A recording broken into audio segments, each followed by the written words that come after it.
The Game of Life and How to Play It. Written by Florence Scovel Shinn. Published by Utopia Academy. Most people consider life a battle, but it is not a battle, it is a game.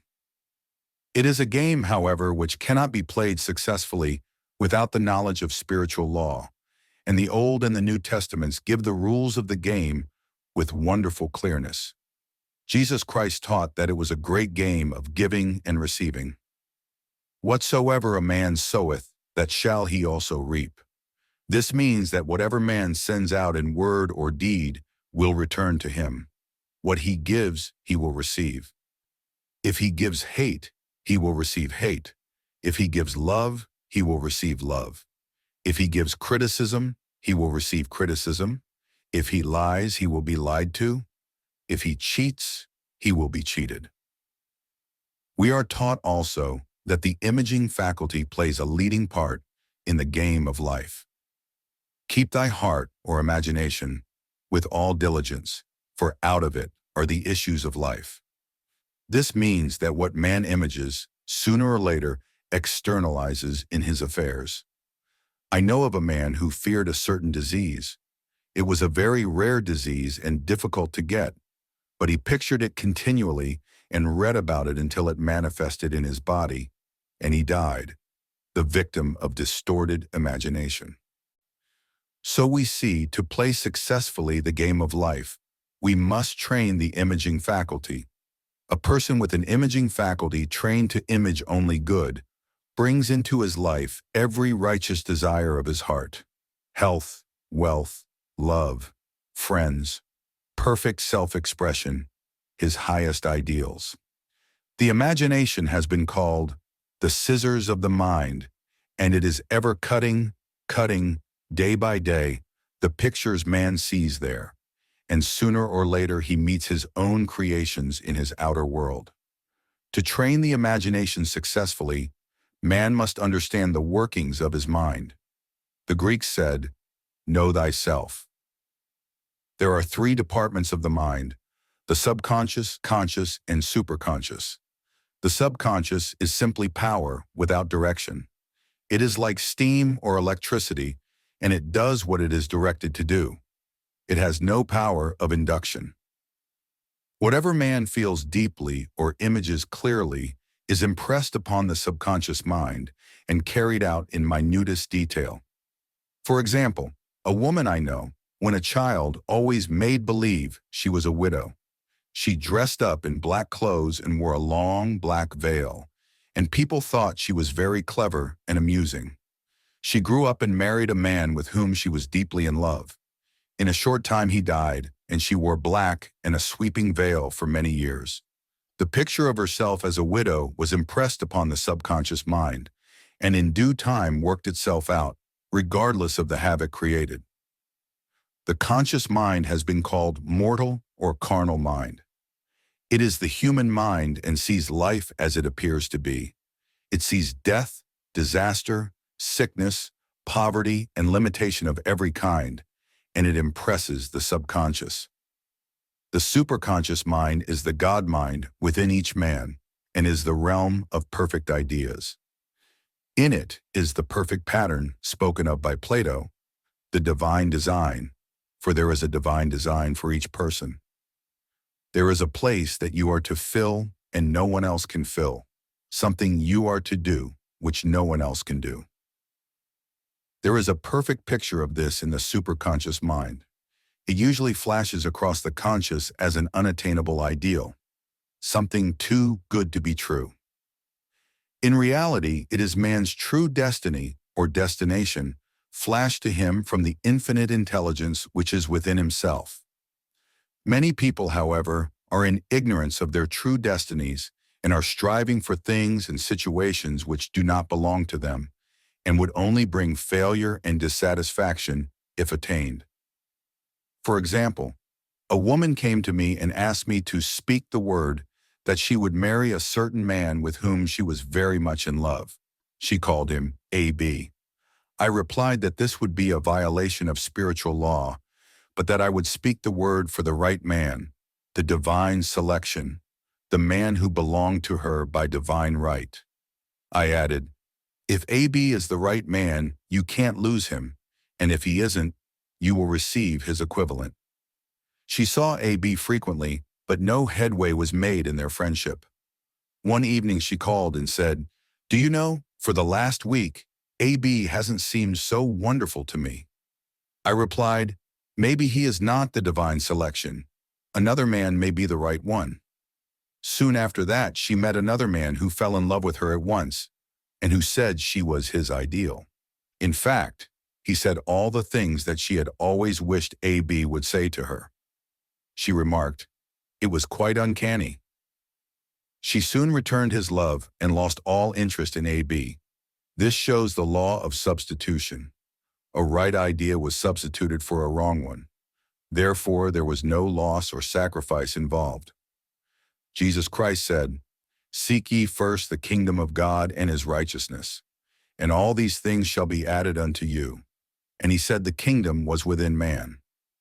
The kingdom is the realm of right ideas, or the divine pattern. Jesus Christ taught that man's words played a leading part in the game of life. By your words ye are justified, and by your words ye are condemned. Many people have brought disaster into their lives through idle words. For example, a woman once asked me why her life was now one of poverty, of limitation. Formerly she had a home, was surrounded by beautiful things, and had plenty of money. We found she had often tired of the management of her home and had said repeatedly, "I'm sick and tired of things. I wish I lived in a trunk." And she added, "Today I am living in that trunk." She had spoken herself into a trunk.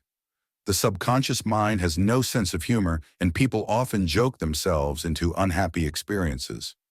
For example, a woman who had a great deal of money joked continually about getting ready for the poorhouse.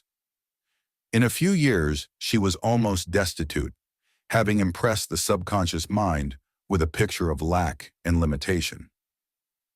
Fortunately, the law works both ways, and a situation of lack may be changed to one of plenty. For example, a woman came to me one hot summer's day for a treatment for prosperity. She was worn out, dejected, and discouraged. She said she possessed just $8 in the world. I said, "Good, we'll bless the $8 and multiply them as Jesus Christ multiplied the loaves and the fishes. For he taught that every man had the power to bless and to multiply, to heal and to prosper." She said, "What shall I do next?" I replied, "Follow intuition. Have you a hunch to do anything or to go anywhere?" Intuition means intuition, or to be taught from within. It is man's unerring guide, and I will deal more fully with its laws in a following chapter. The woman replied, "I don't know. I seem to have a hunch to go home. I've just enough money for car fare." Her home was in a distant city and was one of lack and limitation, and the reasoning mind, or intellect, would have said, "Stay in New York and get work and make some money." I replied, "Then go home. Never violate a hunch." I spoke the following words for her. "Infinite Spirit open the way for great abundance, for she is an irresistible magnet for all that belongs to her by divine right." I told her to repeat it continually also. She left for home immediately. In calling on a woman one day, she linked up with an old friend of her family. Through this friend, she received thousands of dollars in a most miraculous way. She has said to me often, "Tell people about the woman who came to you with $8 and a hunch." There is always plenty on man's pathway, but it can only be brought into manifestation through desire, faith, or the spoken word. Jesus Christ brought out clearly that man must make the first move. Ask, and it shall be given you. Seek, and ye shall find. Knock, and it shall be opened unto you. Matter 7:7. In the scriptures we read, "Concerning the works of my hands, command ye me." Infinite intelligence God is ever ready to carry out man's smallest or greatest demands. Every desire, uttered or unexpressed, is a demand. We are often startled by having a wish suddenly fulfilled. For example, one Easter, having seen many beautiful rose trees in the florist's windows, I wished I would receive one, and for an instant saw it mentally being carried in the door. Easter came, and with it a beautiful rose tree. I thanked my friend the following day and told her it was just what I had wanted. She replied, "I didn't send you a rose tree, I sent you lilies." The man had mixed the order and sent me a rose tree simply because I had started the law in action, and I had to have a rose tree. Nothing stands between man and his highest ideals and every desire of his heart but doubt and fear. When man can wish without worrying, every desire will be instantly fulfilled. I will explain more fully in a following chapter the scientific reason for this and how fear must be erased from the consciousness. It is man's only enemy: fear of lack, fear of failure, fear of sickness, fear of loss, and a feeling of insecurity on some plane. Jesus Christ said, "Why are ye fearful, O ye of little faith?" Matthew 8:26. So we can see we must substitute faith for fear is only inverted faith. It is faith in evil instead of good. The object of the game of life is to see clearly one's good and to obliterate all mental pictures of evil. This must be done by impressing the subconscious mind with a realization of good. A very brilliant man, who has attained great success, told me he had suddenly erased all fear from his consciousness by reading a sign which hung in a room. He saw printed in large letters this statement, "Why worry? It will probably never happen." These words were stamped indelibly upon his subconscious mind, and he has now a firm conviction that only good can come into his life. Therefore, only good can manifest. In the following chapter, I will deal with the different methods of impressing the subconscious mind. It is man's faithful servant, but one must be careful to give it the right orders. Man has ever a silent listener at his side, his subconscious mind. Every thought, every word is impressed upon it and carried out in amazing detail. It is like a singer making a record on the sensitive disc of the phonographic plate. Every note and tone of the singer's voice is registered. If he coughs or hesitates, it is registered also. So let us break all the old bad records in the subconscious mind, the records of our lives which we do not wish to keep, and make new and beautiful ones. Speak these words aloud, with power and conviction. I now smash and demolish, by my spoken word, every untrue record in my subconscious mind. They shall return to the dust heap of their native nothingness, for they came from my own vain imaginings. I now make my perfect records through the Christ within, the records of health, wealth, love, and perfect self-expression. This is the square of life, the game completed. In the following chapters, I will show how man can change his conditions by changing his words. Any man who does not know the power of the word is behind the times. Death and life are in the power of the tongue. The law of prosperity. Yea, the Almighty shall be thy defense, and thou shalt have plenty of silver. One of the greatest messages given to the race through the scriptures is that God is man's supply, and that man can release, through his spoken word, all that belongs to him by divine right. He must, however, have perfect faith in his spoken word. Isaiah said, "My word shall not return unto me void, but shall accomplish that whereunto it is sent." We know now that words and thoughts are a tremendous vibratory force, ever molding man's body and affairs. A woman came to me in great distress and said she was to be sued on the 15th of the month for $3,000. She knew no way of getting the money and was in despair. I told her God was her supply and that there is a supply for every demand. So I spoke the word.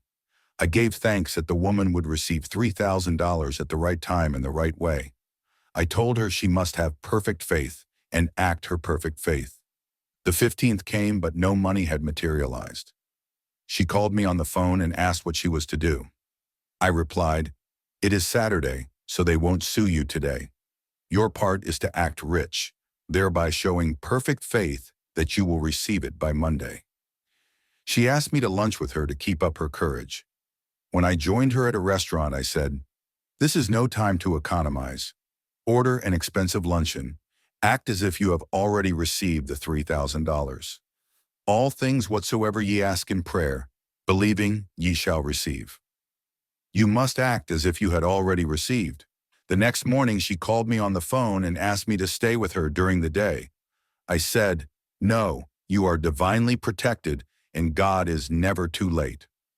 In the evening, she phoned again, greatly excited, and said, "My dear, a miracle has happened. I was sitting in my room this morning when the doorbell rang. I said to the maid, 'Don't let anyone in.'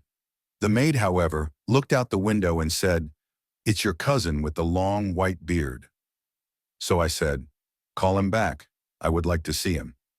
He was just turning the corner when he heard the maid's voice, and he came back. He talked for about an hour, and just as he was leaving, he said, 'Oh, by the way, how are finances?' I told him I needed the money, and he said, 'Why, my dear, I will give you $3,000 the first of the month.' I didn't like to tell him I was going to be sued. What shall I do? I won't receive it till the first of the month, and I must have it tomorrow. I said, 'I'll keep on treating.' I said, 'Spirit is never too late. I give thanks she has received the money on the invisible plane and that it manifests on time.' The next morning, her cousin called her up and said, 'Come to my office this morning and I will give you the money.' That afternoon, she had $3,000 to her credit in the bank and wrote checks as rapidly as her excitement would permit. If one asks for success and prepares for failure, he will get the situation he has prepared for.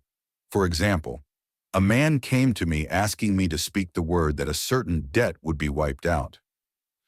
I found he spent his time planning what he would say to the man when he did not pay his bill, thereby neutralizing my words. He should have seen himself paying the debt. We have a wonderful illustration of this in the Bible, relating to the three kings who were in the desert, without water for their men and horses. They consulted the prophet Elisha, who gave them this astonishing message. "Thus saith the Lord, Ye shall not see wind, neither shall ye see rain, yet make this valley full of ditches." Man must prepare for the thing he has asked for when there isn't the slightest sign of it in sight. For example, a woman found it necessary to look for an apartment during the year when there was a great shortage of apartments in New York. It was considered almost an impossibility, and her friends were sorry for her and said, "Isn't it too bad? You'll have to store your furniture and live in a hotel."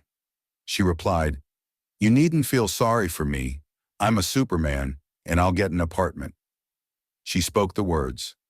Infinite Spirit, open the way for the right apartment. She knew there was a supply for every demand and that she was unconditioned, working on the spiritual plane, and that one with God is a majority. She had contemplated buying new blankets when the tempter, the adverse thought or reasoning mind, suggested, "Don't buy the blankets perhaps. After all, you won't get an apartment and you will have no use for them." She promptly replied to herself, "I'll dig my ditches by buying the blankets." So she prepared for the apartment, acted as though she already had it. She found one in a miraculous way, and it was given to her although there were over 200 other applicants. The blanket showed active faith. It is needless to say that the ditches dug by the three kings in the desert were filled to overflowing. Read 2 Kings. Getting into the spiritual swing of things is no easy matter for the average person. The adverse thoughts of doubt and fear surge from the subconscious. They are the army of the aliens which must be put to flight. This explains why it is so often darkest before the dawn. A big demonstration is usually preceded by tormenting thoughts. Having made a statement of high spiritual truth, one challenges the old beliefs in the subconscious, and error is exposed to be put out. This is the time when one must make his affirmations of truth repeatedly, and rejoice and give thanks that he has already received. Before ye call, I shall answer. This means that every good and perfect gift is already man's, awaiting his recognition. Man can only receive what he sees himself receiving. The children of Israel were told that they could have all the land they could see. This is true of every man. He has only the land within his own mental vision. Every great work, every big accomplishment, has been brought into manifestation through holding to the vision, and often just before the big achievement comes apparent failure and discouragement. The children of Israel, when they reached the promised land, were afraid to go in, for they said it was filled with giants who made them feel like grasshoppers. And there we saw the giants, and we were in our own sight as grasshoppers. This is almost every man's experience. However, the one who knows spiritual law is undisturbed by appearance and rejoices while he is yet in captivity. That is, he holds to his vision and gives thanks that the end is accomplished. He has received. Jesus Christ gave a wonderful example of this. He said to his disciples, "Say not ye, there are yet 4 months, and then cometh the harvest? Behold, I say unto you, lift up your eyes and look on the fields, for they are ripe already to harvest." His clear vision pierced the world of matter, and he saw clearly the fourth-dimensional world, things as they really are, perfect and complete in divine mind.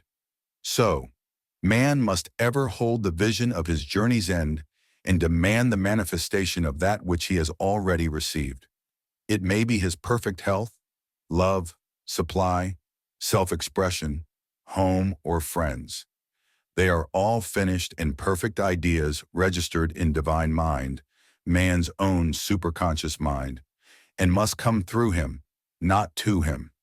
For example, a man came to me asking for treatments for success. It was imperative that he raise, within a certain time, $50,000 for his business. The time limit was almost up when he came to me in despair. No one wanted to invest in his enterprise, and the bank had flatly refused a loan. I replied, "I suppose you lost your temper while at the bank, therefore your power. You can control any situation if you first control yourself. Go back to the bank," I added, "and I will treat." My treatment was, "You are identified in love with the spirit of everyone connected with the bank. Let the divine idea come out of this situation." He replied, "Woman, you are talking about an impossibility. Tomorrow is Saturday. The bank closes at 12, and my train won't get me there until 10, and the time limit is up tomorrow, and anyway, they won't do it. It's too late." I replied, "God doesn't need any time and is never too late. With him, all things are possible." I added, "I don't know anything about business, but I know all about God." He replied, "It all sounds fine when I sit here listening to you, but when I go out, it's terrible." He lived in a distant city, and I did not hear from him for a week. Then came a letter. It read, "You were right. I raised the money and will never again doubt the truth of all that you told me." I saw him a few weeks later, and I said, "What happened? You evidently had plenty of time after all." He replied, "My train was late and I got there just 15 minutes to 12. I walked into the bank quietly and said, 'I have come for the loan,' and they gave it to me without a question." It was the last 15 minutes of the time allotted to him, and Infinite Spirit was not too late. In this instance, the man could never have demonstrated alone. He needed someone to help him hold to the vision. This is what one man can do for another. Jesus Christ knew the truth of this when he said, "If 2 of you shall agree on earth as touching anything that they shall ask, it shall be done for them of my Father which is in heaven." One gets too close to his own affairs and becomes doubtful and fearful. The friend or healer sees clearly the success, health, or prosperity, and never wavers because he is not close to the situation. It is much easier to demonstrate for someone else than for oneself, so a person should not hesitate to ask for help if he feels himself wavering. A keen observer of life once said, "No man can fail if some one person sees him successful." Such is the power of the vision, and many a great man has owed his success to a wife, or sister, or a friend who believed in him and held without wavering to the perfect pattern. The power of the word. By thy words thou shalt be justified, and by thy words thou shalt be condemned. A person knowing the power of the word becomes very careful of his conversation. He has only to watch the reaction of his words to know that they do not return void.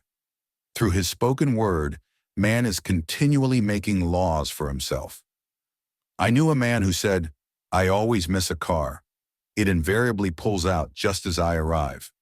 His daughter said, "I always catch a car. It's sure to come just as I get there." This occurred for years. Each had made a separate law for himself, one of failure, one of success. This is the psychology of superstitions. The horseshoe or rabbit's foot contains no power, but man's spoken word and belief that it will bring him good luck creates expectancy in the subconscious mind and attracts a lucky situation. I find, however, this will not work when man has advanced spiritually and knows a higher law. One cannot turn back and must put away graven images. For example, two men in my class had had great success in business for several months, when suddenly everything went to smash. We tried to analyze the situation, and I found instead of making their affirmations and looking to God for success and prosperity, they had each bought a lucky monkey. I said, "Oh, I see. You have been trusting in the lucky monkeys instead of God. Put away the lucky monkeys and call on the law of forgiveness, for man has power to forgive or neutralize his mistakes." They decided to throw the lucky monkeys down a coal hole, and all went well again. This does not mean, however, that one should throw away every lucky ornament or horseshoe about the house, but he must recognize that the power back of it is the one and only power, God, and that the object simply gives him a feeling of expectancy. I was with a friend one day who was in deep despair. In crossing the street, she picked up a horseshoe. Immediately, she was filled with joy and hope. She said God had sent her the horseshoe in order to keep up her courage. It was indeed, at that moment, about the only thing that could have registered in her consciousness. Her hope became faith, and she ultimately made a wonderful demonstration. I wish to make the point clear that the men previously mentioned were depending on the monkeys alone, while this woman recognized the power back of the horseshoe. I know, in my own case, it took a long while to get out of a belief that a certain thing brought disappointment. If the thing happened, disappointment invariably followed. I found the only way I could make a change in the subconscious was by asserting, there are not two powers, there is only one power, God. Therefore, there are no disappointments, and this thing means a happy surprise. I noticed a change at once, and happy surprises commenced coming my way. I have a friend who said nothing could induce her to walk under a ladder. I said, if you are afraid, you are giving into a belief in two powers, good and evil, instead of one. As God is absolute, there can be no opposing power unless man makes the false of evil for himself. To show you believe in only one power, God, and that there is no power or reality in evil, walk under the next ladder you see. Soon after, she went to her bank. She wished to open her box in the safety deposit vault, and there stood a ladder on her pathway. It was impossible to reach the box without passing under the ladder. She quailed with fear and turned back. She could not face the lion on her pathway. However, when she reached the street, my words rang in her ears and she decided to return and walk under it. It was a big moment in her life, for ladders had held her in bondage for years.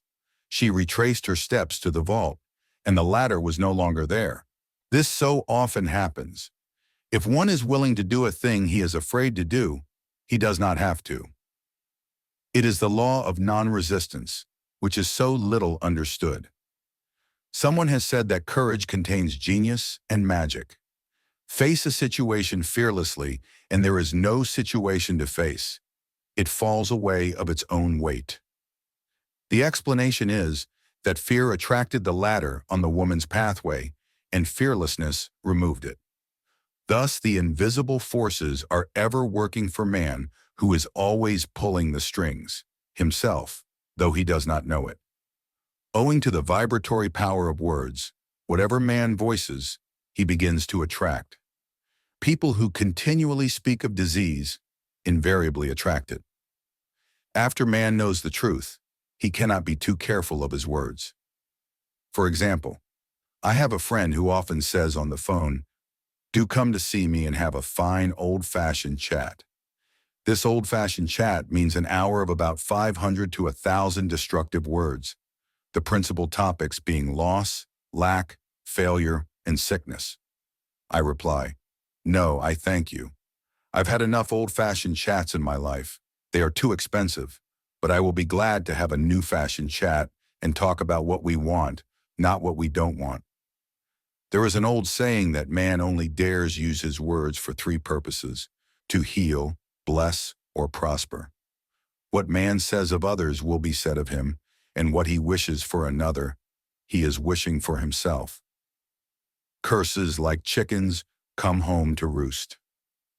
If a man wishes someone bad luck, he is sure to attract bad luck himself. If he wishes to aid someone to success, he is wishing and aiding himself to success. The body may be renewed and transformed through the spoken word and clear vision, and disease be completely wiped out of the consciousness. The metaphysician knows that all disease has a mental correspondence, and in order to heal the body, one must first heal the soul. The soul is the subconscious mind, and it must be saved from wrong thinking. In the 23rd Psalm, we read, "He restoreth my soul." This means that the subconscious mind or soul must be restored with the right ideas, and the mystical marriage is the marriage of the soul and the spirit, or the subconscious and superconscious mind. They must be one. When the subconscious is flooded with the perfect ideas of the superconscious, God and man are one. I and the Father are one. That is, he is one with the realm of perfect ideas. He is the man made in God's likeness and image, imagination, and is given power and dominion over all created things, his mind, body, and affairs. It is safe to say that all sickness and unhappiness come from the violation of the law of love. A new commandment I give unto you, love one another. And in the game of life, love or goodwill takes every trick. For example, a woman I know had for years an appearance of a terrible skin disease. The doctors told her it was incurable, and she was in despair. She was on the stage, and she feared she would soon have to give up her profession, and she had no other means of support. She, however, procured a good engagement, and on the opening night made a great hit. She received flattering notices from the critics and was joyful and elated. The next day she received a notice of dismissal. A man in the cast had been jealous of her success and had caused her to be sent away. She felt hatred and resentment taking complete possession of her, and she cried out, "Oh God, don't let me hate that man." That night she worked for hours in the silence. She said, "I soon came into a very deep silence. I seemed to be at peace with myself, with the man, and with the whole world. I continued this for 2 following nights, and on the 3rd day, I found I was healed completely of the skin disease. In asking for love or goodwill, she had fulfilled the law, for love is the fulfilling of the law, and the disease, which came from subconscious resentment, was wiped out. Continual criticism produces rheumatism, as critical, inharmonious thoughts cause unnatural deposits in the blood, which settle in the joints. False growths are caused by jealousy, hatred, unforgiveness, fear, etc. Every disease is caused by a mind not at ease. I said once in my class, there is no use asking anyone, "What's the matter with you?" We might just as well say, "Who's the matter with you?" Unforgiveness is the most prolific cause of disease. It will harden arteries or liver and affect the eyesight. In its train are endless ills. I called on a woman one day who said she was ill from having eaten a poisoned oyster. I replied, "Oh no, the oyster was harmless. You poisoned the oyster. What's the matter with you?" She answered, "Oh, about 19 people." She had quarreled with 19 people and had become so inharmonious that she attracted the wrong oyster. Any inharmony on the external indicates there is mental inharmony. As the within, so the without. Man's only enemies are within himself, and a man's foes shall be they of his own household. Personality is one of the last enemies to be overcome, as this planet is taking its initiation in love. It was Christ's message, peace on earth, goodwill towards man. The enlightened man, therefore, endeavors to perfect himself upon his neighbor. His work is with himself, to send out goodwill and blessings to every man, and the marvelous thing is that if one blesses a man, he has no power to harm him. For example, a man came to me asking to treat for success in business. He was selling machinery, and a rival appeared on the scene with what he proclaimed was a better machine, and my friend feared defeat. I said, "First of all, we must wipe out all fear and know that God protects your interests, and that the divine idea must come out of the situation. That is, the right machine will be sold by the right man to the right man." And I added, "Don't hold one critical thought towards that man. Bless him all day and be willing not to sell your machine if it isn't the divine idea." So he went to the meeting, fearless and non-resistant, and blessing the other man. He said the outcome was very remarkable. The other man's machine refused to work, and he sold his without the slightest difficulty. "But I say unto you, love your enemies, bless them that curse you, do good to them that hate you, and pray for them which spitefully use you and persecute you." Goodwill produces a great aura of protection about the one who sends it, and no weapon that is formed against him shall prosper. In other words, love and goodwill destroy the enemies within oneself. Therefore, one has no enemies on the external. There is peace on earth for him who sends goodwill to man. The law of non-resistance. Resist not evil. Be not overcome of evil, but overcome evil with good. Nothing on earth can resist an absolutely non-resistant person. The Chinese say that water is the most powerful element because it is perfectly non-resistant. It can wear away a rock and sweep all before it. Jesus Christ said, "Resist not evil," for he knew in reality there is no evil, therefore nothing to resist. Evil has come of man's vain imagination, or a belief in two powers, good and evil.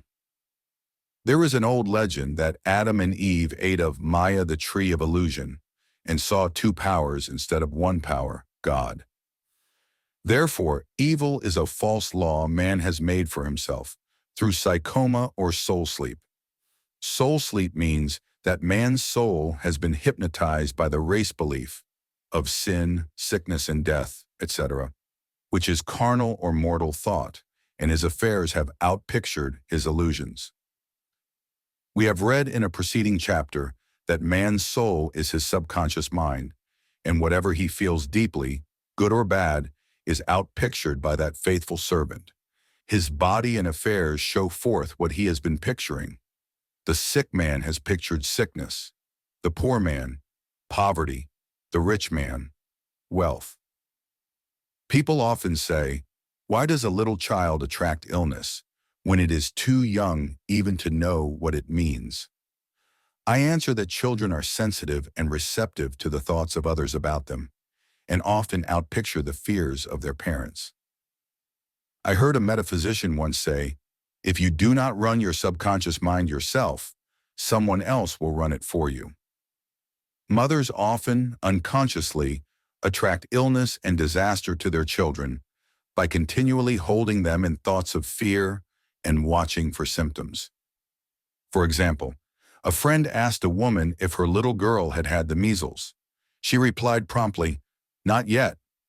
This implied that she was expecting the illness, and therefore preparing the way for what she did not want for herself and child. However, the man who is centered and established in right thinking, the man who sends out only goodwill to his fellow man, and who is without fear, cannot be touched or influenced by the negative thoughts of others. In fact, he could then receive only good thoughts, as he himself sends forth only good thoughts. Resistance is hell, for it places man in a state of torment. A metaphysician once gave me a wonderful recipe for taking every trick in the game of life. It is the acme of non-resistance. He gave it in this way. At one time in my life, I baptized children, and of course, they had many names. Now I no longer baptize children, but I baptize events, but I give every event the same name. If I have a failure, I baptize it success, in the name of the Father, and of the Son, and of the Holy Ghost. In this, we see the great law of transmutation, founded on non-resistance. Through his spoken word, every failure was transmuted into success. For example, a woman who required money and who knew the spiritual law of opulence was thrown continually in a business way, with a man who made her feel very poor. He talked lack and limitation, and she commenced to catch his poverty thoughts, so she disliked him and blamed him for her failure. She knew in order to demonstrate her supply, she must first feel that she had received. A feeling of opulence must precede its manifestation. It dawned upon her one day that she was resisting the situation and seeing two powers instead of one. So she blessed the man and baptized the situation success. She affirmed, "As there is only one power, God, this man is here for my good and my prosperity," just what he did not seem to be there for. Soon after that, she met, through this man, a woman who gave her for a service rendered several $1,000s, and the man moved to a distant city and faded harmoniously from her life. Make the statement, "Every man is a golden link in the chain of my good, for all men are God in manifestation, awaiting the opportunity given by man himself to serve the divine plan of his life." Bless your enemy, and you rob him of his ammunition. His arrows will be transmuted into blessings. This law is true of nations as well as individuals. Bless a nation, send love and goodwill to every inhabitant, and it is robbed of its power to harm. Man can only get the right idea of non-resistance through spiritual understanding. My students have often said, "I don't want to be a doormat." I reply, when you use non-resistance with wisdom, no one will ever be able to walk over you. Another example. One day I was impatiently awaiting an important telephone call. I resisted every call that came in and made no outgoing calls myself, reasoning that it might interfere with the one I was awaiting. Instead of saying, "Divine ideas never conflict, the call will come at the right time," leaving it to infinite intelligence to arrange, I commenced to manage things myself. I made the battle mine, not God's, and remained tense and anxious. The bell did not ring for about an hour, and I glanced at the phone and found the receiver had been off that length of time, and the phone was disconnected. My anxiety, fear, and belief in interference had brought on a total eclipse of the telephone.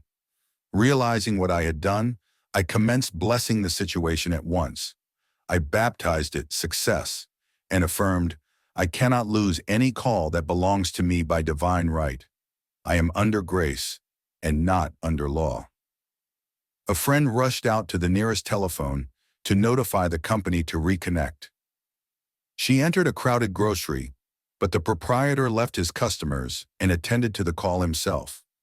My phone was connected at once, and 2 minutes later, I received a very important call, and about an hour afterward, the one I had been awaiting. One's ships come in over a calm sea. So long as man resists a situation, he will have it with him. If he runs away from it, it will run after him. For example, I repeated this to a woman one day, and she replied, "How true that is. I was unhappy at home. I disliked my mother, who was critical and domineering. So I ran away and was married. But I married my mother, for my husband was exactly like my mother, and I had the same situation to face again. Agree with thine adversary quickly." That means agree that the adverse situation is good, be undisturbed by it, and it falls away of its own weight. "None of these things move me" is a wonderful affirmation. The inharmonious situation comes from some inharmony within man himself. When there is, in him, no emotional response to an inharmonious situation, it fades away forever from his pathway. So we see man's work is ever with himself. People have said to me, "Give treatments to change my husband or my brother." I reply, "No, I will give treatments to change you. When you change, your husband and your brother will change." One of my students was in the habit of lying. I told her it was a failure method, and if she lied, she would be lied to. She replied, "I don't care. I can't possibly get along without lying." One day she was speaking on the phone to a man with whom she was very much in love. She turned to me and said, "I don't trust him. I know he's lying to me." I replied, "Well, you lie yourself, so someone has to lie to you, and you will be sure it will be just the person you want the truth from." Some time after that, I saw her, and she said, "I'm cured of lying." I questioned, "What cured you?" She replied, "I have been living with a woman who lied worse than I did." One is often cured of his faults by seeing them in others. Life is a mirror, and we find only ourselves reflected in our associates. Living in the past is a failure method and a violation of spiritual law. Jesus Christ said, "Behold, now is the accepted time. Now is the day of salvation." Lot's wife looked back and was turned into a pillar of salt. The robbers of time are the past and the future. Man should bless the past and forget it if it keeps him in bondage, and bless the future, knowing it has in store for him endless joys, but live fully in the now. For example, a woman came to me complaining that she had no money with which to buy Christmas gifts. She said, "Last year was so different. I had plenty of money and gave lovely presents, and this year I have scarcely a cent." I replied, "You will never demonstrate money while you are pathetic and live in the past. Live fully in the now and get ready to give Christmas presents. Dig your ditches and the money will come." She exclaimed, "I know what to do. I will buy some tinsel twine, Christmas seals, and wrapping paper." I replied, "Do that, and the presents will come and stick themselves to the Christmas seals." This too was showing financial fearlessness and faith in God, as the reasoning mind said, "Keep every cent you have, as you are not sure you will get any more." She bought the seals, paper, and twine, and a few days before Christmas, received a gift of several $100s. Buying the seals and twine had impressed the subconscious with expectancy and opened the way for the manifestation of the money. She purchased all the presents in plenty of time. Man must live suspended in the moment. Look well, therefore, to this day. Such is the salutation of the dawn. He must be spiritually alert, ever awaiting his leads, taking advantage of every opportunity. One day, I said continually, silently, "Infinite Spirit, don't let me miss a trick." And something very important was told to me that evening. It is most necessary to begin the day with right words. Make an affirmation immediately upon waking. For example, "Thy will be done this day. Today is a day of completion. I give thanks for this perfect day. Miracle shall follow miracle, and wonders shall never cease." Make this a habit, and one will see wonders and miracles come into his life. One morning I picked up a book and read, "Look with wonder at that which is before you." It seemed to be my message for the day, so I repeated again and again, "Look with wonder at that which is before you." At about noon, a large sum of money was given me, which I had been desiring for a certain purpose. In a following chapter, I will give affirmations that I have found most effective. However, one should never use an affirmation unless it is absolutely satisfying and convincing to his own consciousness, and often an affirmative is changed to suit different people. For example, the following has brought success to many. I have a wonderful work in a wonderful way. I give wonderful service for wonderful pay. I gave the first two lines to one of my students, and she added the last two. It made a most powerful statement, as there should always be perfect payment for perfect service, and a rhyme sinks easily into the subconscious. She went about singing it aloud and soon did receive wonderful work in a wonderful way, and gave wonderful service for wonderful pay. Another student, a businessman, took it and changed the word work to business. He repeated, I have a wonderful business in a wonderful way, and I give wonderful service for wonderful pay. That afternoon, he made a $41,000 deal, though there had been no activity in his affairs for months. Every affirmation must be carefully worded and completely cover the ground. For example, I knew a woman who was in great need and made a demand for work. She received a great deal of work, but was never paid anything. She now knows to add, wonderful service for wonderful pay. It is man's divine right to have plenty, more than enough.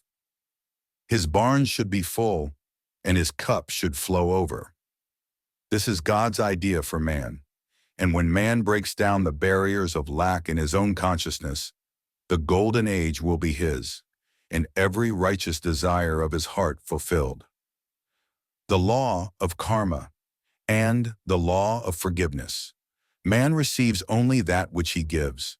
The game of life is a game of boomerangs. Man's thoughts, deeds, and words return to him sooner or later with astounding accuracy. This is the law of karma, which is Sanskrit for comeback. Whatsoever a man soweth, that shall he also reap. For example, a friend told me this story of herself, illustrating the law. She said, I make all my karma on my aunt. Whatever I say to her, someone says to me. I am often irritable at home, and one day, said to my aunt, who was talking to me during dinner, no more talk. I wish to eat in peace. The following day, I was lunching with a woman with whom I wished to make a great impression. I was talking animatedly when she said, no more talk. I wish to eat in peace.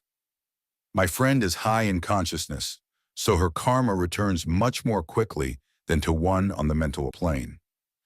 The more man knows, the more he is responsible for, and a person with a knowledge of spiritual law, which he does not practice, suffers greatly in consequence. The fear of the Lord, law, is the beginning of wisdom. If we read the word Lord, law, it will make many passages in the Bible much clearer. Vengeance is mine, I will repay, saith the Lord, law. It is the law which takes vengeance, not God. God sees man perfect, created in his own image, imagination, and given power and dominion. This is the perfect idea of man, registered in divine mind, awaiting man's recognition. For man can only be what he sees himself to be, and only attain what he sees himself attaining. Nothing ever happens without an onlooker, is an ancient saying. Man sees first his failure or success, his joy or sorrow, before it swings into visibility from the scenes set in his own imagination. We have observed this in the mother, picturing disease for her child, or a woman seeing success for her husband. Jesus Christ said, and ye shall know the truth, and the truth shall make you free. So, we see freedom from all unhappy conditions comes through knowledge, a knowledge of spiritual law. Obedience precedes authority, and the law obeys man when he obeys the law. The law of electricity must be obeyed before it becomes man's servant. When handled ignorantly, it becomes man's deadly foe. So with the laws of mind. For example, a woman with a strong personal will wished she owned a house which belonged to an acquaintance, and she often made mental pictures of herself living in the house. In the course of time, the man died, and she moved into the house. Several years afterwards, coming into the knowledge of spiritual law, she said to me, "Do you think I had anything to do with that man's death?" I replied, "Yes, your desire was so strong, everything made way for it, but you paid your karmic debt. Your husband, whom you loved devotedly, died soon after, and the house was a white elephant on your hands for years." The original owner, however, could not have been affected by her thoughts had he been positive in the truth, nor her husband, but they were both under karmic law. The woman should have said, feeling the great desire for the house, "Infinite intelligence, give me the right house, equally as charming as this, the house which is mine by divine right." The divine selection would have given perfect satisfaction and brought good to all. The divine pattern is the only safe pattern to work by. Desire is a tremendous force and must be directed in the right channels, or chaos ensues. In demonstrating, the most important step is the first step, to ask aright. Man should always demand only that which is his by divine right. To go back to the illustration, had the woman taken this attitude, "If this house I desire is mine, I cannot lose it. If it is not, give me its equivalent," the man might have decided to move out, harmoniously, had it been the divine selection for her, or another house would have been substituted. Anything forced into manifestation through personal will is always ill-got and has ever bad success. Man is admonished, "My will be done, not thine." And the curious thing is, man always gets just what he desires when he does relinquish personal will, thereby enabling infinite intelligence to work through him. Stand ye still and see the salvation of the Lord. Law. For example, a woman came to me in great distress. Her daughter had determined to take a very hazardous trip, and the mother was filled with fear. She said she had used every argument, had pointed out the dangers to be encountered, and forbidden her to go. But the daughter became more and more rebellious and determined. I said to the mother, "You are forcing your personal will upon your daughter, which you have no right to do, and your fear of the trip is only attracting it, for man attracts what he fears." I added, "Let go and take your mental hands off. Put it in God's hands and use this statement. I put this situation in the hands of infinite love and wisdom.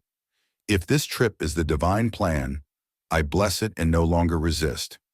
But if it is not divinely planned, I give thanks that it is now dissolved and dissipated." A day or two after that, her daughter said to her, "Mother, I have given up the trip," and the situation returned to its native nothingness. It is learning to stand still, which seems so difficult for man. I will deal more fully with this law in the chapter on non-resistance. I will give another example of sowing and reaping, which came in the most curious way. A woman came to me saying she had received a counterfeit $20 bill given to her at the bank. She was much disturbed, for she said, "The people at the bank will never acknowledge their mistake." I replied, "Let us analyze the situation and find out why you attracted it." She thought a few moments and exclaimed, "I know it. I sent a friend a lot of stage money, just for a joke." So the law had sent her some stage money, for it doesn't know anything about jokes. I said, "Now we will call on the law of forgiveness and neutralize the situation." Christianity is founded upon the law of forgiveness. Christ has redeemed us from the curse of the karmic law, and the Christ within each man is his Redeemer and salvation from all inharmonious conditions. So I said, "Infinite Spirit, we call on the law of forgiveness and give thanks that she is under grace and not under law, and cannot lose this $20 which is hers by divine right. Now," I said, "go back to the bank and tell them, fearlessly, that it was given you, there by mistake." She obeyed, and to her surprise, they apologized and gave her another bill, treating her most courteously.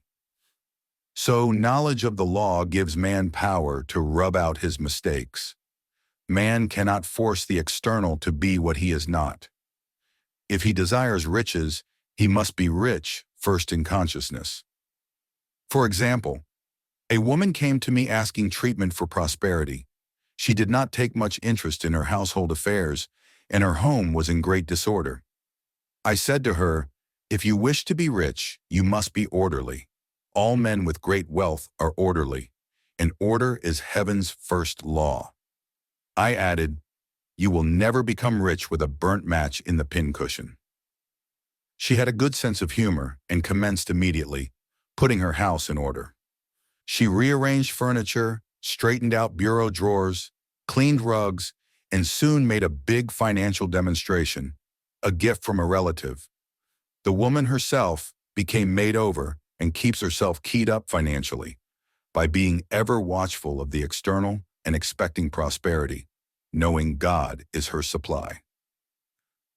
Many people are in ignorance of the fact that gifts and things are investments, and that hoarding and saving invariably lead to loss.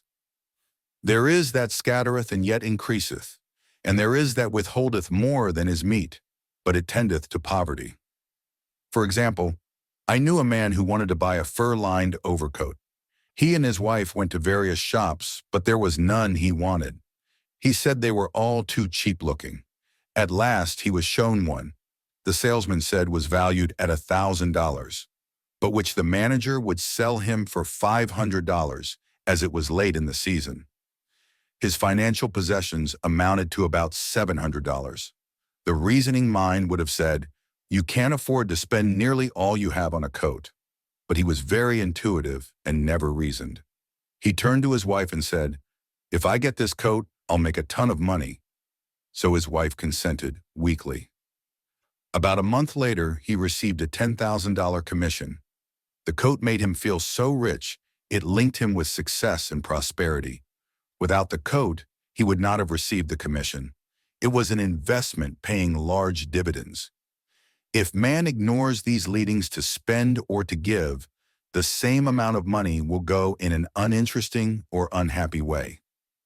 For example, a woman told me on Thanksgiving Day she informed her family that they could not afford a Thanksgiving dinner. She had the money, but decided to save it. A few days later, someone entered her room and took from the bureau drawer the exact amount the dinner would have cost. The law always stands back of the man who spends fearlessly with wisdom. For example, one of my students was shopping with her little nephew. The child clamored for a toy, which she told him she could not afford to buy. She realized suddenly that she was seeking lack and not recognizing God as her supply. So she bought the toy, and on her way home, picked up, in the street, the exact amount of money she had paid for it. Man's supply is inexhaustible and unfailing when fully trusted, but faith or trust must precede the demonstration. According to your faith, be it unto you. Faith is the substance of things hoped for, the evidence of things not seen. For faith holds the vision steady, and the adverse pictures are dissolved and dissipated, and in due season we shall reap if we faint not. Jesus Christ brought the good news, the gospel, that there was a higher law than the law of karma, and that law transcends the law of karma. It is the law of grace, or forgiveness. It is the law which frees man from the law of cause and effect, the law of consequence, under grace and not under law. We are told that on this plane, man reaps where he has not sown. The gifts of God are simply poured out upon him. All that the kingdom affords is his. This continued state of bliss awaits the man who has overcome the race or world thought. In the world thought there is tribulation, but Jesus Christ said, "Be of good cheer, I have overcome the world." The world thought is that of sin, sickness, and death. He saw their absolute unreality and said, "Sickness and sorrow shall pass away, and death itself, the last enemy, be overcome." We know now, from a scientific standpoint, that death could be overcome by stamping the subconscious mind with the conviction of eternal youth and eternal life. The subconscious, being simply power without direction, carries out orders without questioning. Working under the direction of the superconscious, the Christ or God within man, the resurrection of the body would be accomplished. Man would no longer throw off his body in death. It would be transformed into the body electric, sung by Walt Whitman, for Christianity is founded upon the forgiveness of sins and an empty tomb. Casting the burden. Impressing the subconscious. When man knows his own powers and the workings of his mind, his great desire is to find an easy and quick way to impress the subconscious with good, for simply an intellectual knowledge of the truth will not bring results. In my own case, I found the easiest way is in casting the burden. A metaphysician once explained it in this manner. He said, "The only thing which gives anything weight in nature is the law of gravitation, and if a boulder could be taken high above the planet, there would be no weight in that boulder." And that is what Jesus Christ meant when he said, "My yoke is easy and my burden is light." He had overcome the world vibration and functioned in the fourth dimensional realm, where there is only perfection, completion, life, and joy. He said, "Come to me, all ye that labor and are heavy laden, and I will give you rest. Take my yoke upon you, for my yoke is easy and my burden is light." We are also told in the 55th Psalm to cast thy burden upon the Lord. Many passages in the Bible state that the battle is God's, not man's, and that man is always to stand still and see the salvation of the Lord. This indicates that the superconscious mind, or Christ within, is the department which fights man's battle and relieves him of burdens. We see, therefore, that man violates law if he carries a burden, and a burden is an adverse thought or condition, and this thought or condition has its root in the subconscious. It seems almost impossible to make any headway directing the subconscious from the conscious or reasoning mind, as the reasoning mind, the intellect, is limited in its conceptions and filled with doubts and fears. How scientific it then is to cast the burden upon the superconscious mind, or Christ within, where it is made light or dissolved into its native nothingness.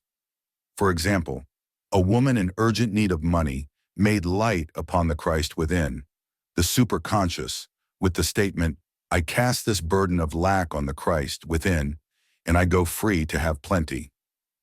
The belief in lack was her burden, and as she cast it upon the superconscious with its belief of plenty, an avalanche of supply was the result. We read, "The Christ in you, the hope of glory." Another example. One of my students had been given a new piano, and there was no room in her studio for it until she had moved out the old one. She was in a state of perplexity. She wanted to keep the old piano, but knew of no place to send it. She became desperate, as the new piano was to be sent immediately, in fact, was on its way, with no place to put it. She said it came to her to repeat, "I cast this burden on the Christ within, and I go free."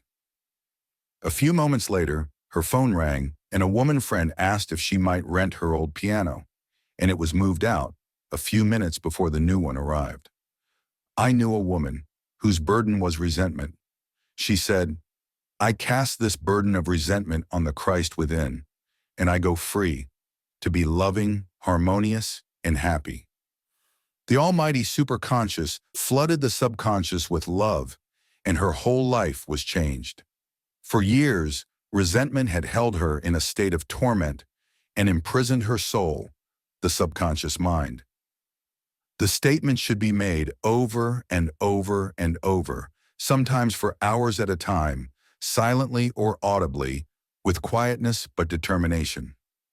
I have often compared it to winding up a Victrola. We must wind ourselves up with spoken words. I have noticed in casting the burden, after a little while, one seems to see clearly. It is impossible to have clear vision while in the throes of carnal mind. Doubts and fear poison the mind and body, and imagination runs riot, attracting disaster and disease. In steadily repeating the affirmation, I cast this burden on the Christ within and go free, the vision clears, and with it a feeling of relief, and sooner or later comes the manifestation of good, be it health, happiness, or supply. One of my students once asked me to explain the darkness before the dawn. I referred in a preceding chapter to the fact that often, before the big demonstration, everything seems to go wrong, and deep depression clouds the consciousness. It means that out of the subconscious are rising the doubts and fears of the ages. These old derelicts of the subconscious rise to the surface, to be put out.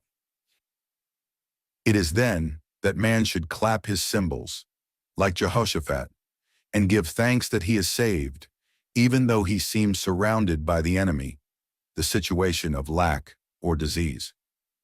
The student continued, "How long must one remain in the dark?" And I replied, "Until one can see in the dark, and casting the burden enables one to see in the dark." In order to impress the subconscious, active faith is always essential. Faith without works is dead.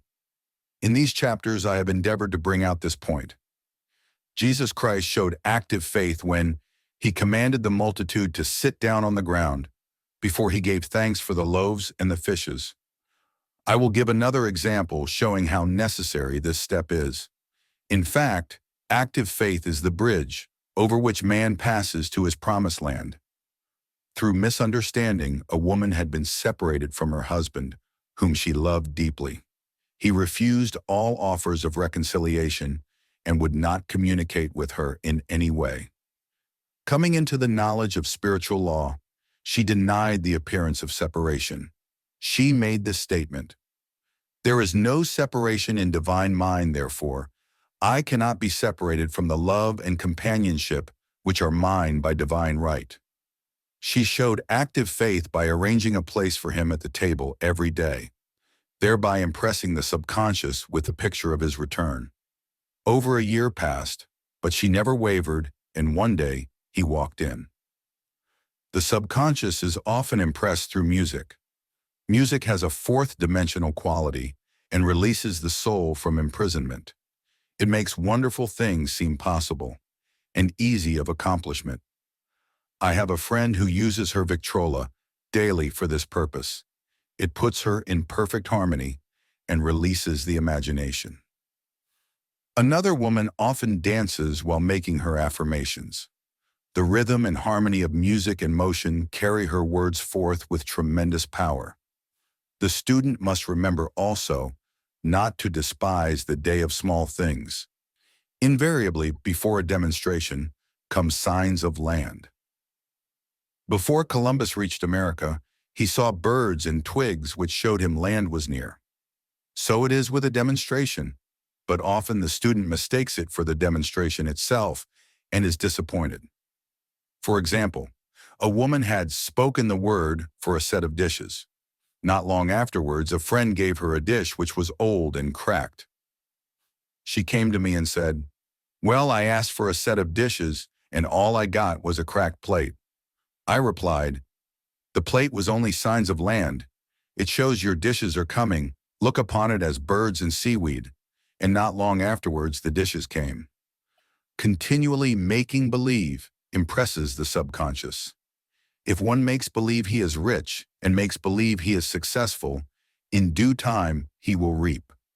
Children are always making believe, and except ye be converted and become as little children, ye shall not enter the kingdom of heaven. For example, I know of a woman who was very poor, but no one could make her feel poor. She earned a small amount of money from rich friends who constantly reminded her of her poverty and to be careful in saving.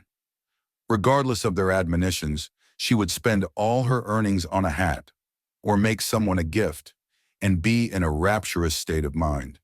Her thoughts were always centered on beautiful clothes and rings and things, but without envying others. She lived in the world of the wondrous, and only riches seemed real to her. Before long she married a rich man, and the rings and things became visible. I do not know whether the man was the divine selection, but opulence had to manifest in her life, as she had imaged only opulence. There is no peace or happiness for man until he has erased all fear from the subconscious. Fear is misdirected energy and must be redirected or transmuted into faith. Jesus Christ said, "Why are ye fearful, O ye of little faith? All things are possible to him that believeth." I am asked so often by my students, how can I get rid of fear? I reply, by walking up to the thing you are afraid of. The lion takes its fierceness from your fear. Walk up to the lion and he will disappear. Run away and he runs after you. I have shown in previous chapters how the lion of lack disappeared when the individual spent money fearlessly, showing faith that God was his supply and therefore unfailing. Many of my students have come out of the bondage of poverty and are now bountifully supplied through losing all fear of letting money go out. The subconscious is impressed with the truth that God is the giver and the gift. Therefore, as one is one with the giver, he is one with the gift. A splendid statement is, I now thank God the giver for God the gift.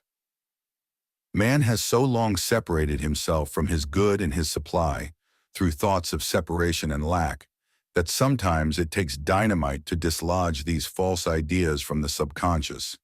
And the dynamite is a big situation. We see in the foregoing illustration how the individual was freed from his bondage by showing fearlessness. Man should watch himself hourly to detect if his motive for action is fear or faith. Choose ye this day whom we shall serve, fear or faith. Perhaps one's fear is of personality. Then do not avoid the people feared. Be willing to meet them cheerfully, and they will either prove golden links in the chain of one's good or disappear harmoniously from one's pathway. Perhaps one's fear is of disease or germs. Then one should be fearless and undisturbed in a germ-laden situation, and he would be immune. One can only contract germs while vibrating at the same rate as the germ, and fear drags men down to the level of the germ. Of course, the disease-laden germ is the product of carnal mind, as all thought must objectify. Germs do not exist in the superconscious or divine mind, therefore are the product of man's vain imagination. In the twinkling of an eye, man's release will come when he realizes there is no power in evil. The material world will fade away, and the fourth dimensional world, the world of the wondrous, will swing into manifestation. And I saw a new heaven and a new earth, and there shall be no more death, neither sorrow nor crying, neither shall there be any more pain, for the former things are passed away. Love. Every man on this planet is taking his initiation in love. A new commandment I give unto you, that ye love one another. Uspensky states in Tertium Organum that love is a cosmic phenomenon and opens to man the fourth dimensional world, the world of the wondrous. Real love is selfless and free from fear. It pours itself out upon the object of its affection without demanding any return. Its joy is in the joy of giving. Love is God in manifestation and the strongest magnetic force in the universe. Pure, unselfish love draws to itself its own. It does not need to seek or demand. Scarcely anyone has the faintest conception of real love. Man is selfish, tyrannical, or fearful in his affections, thereby losing the thing he loves. Jealousy is the worst enemy of love, for the imagination runs riot, seeing the loved one attracted to another, and invariably these fears objectify if they are not neutralized. For example, a woman came to me in deep distress. The man she loved had left her for other women, and said he never intended to marry her. She was torn with jealousy and resentment and said she hoped he would suffer as he had made her suffer, and added, "How could he leave me when I loved him so much?" I replied, "You are not loving that man, you are hating him," and added, "You can never receive what you have never given. Give a perfect love and you will receive a perfect love.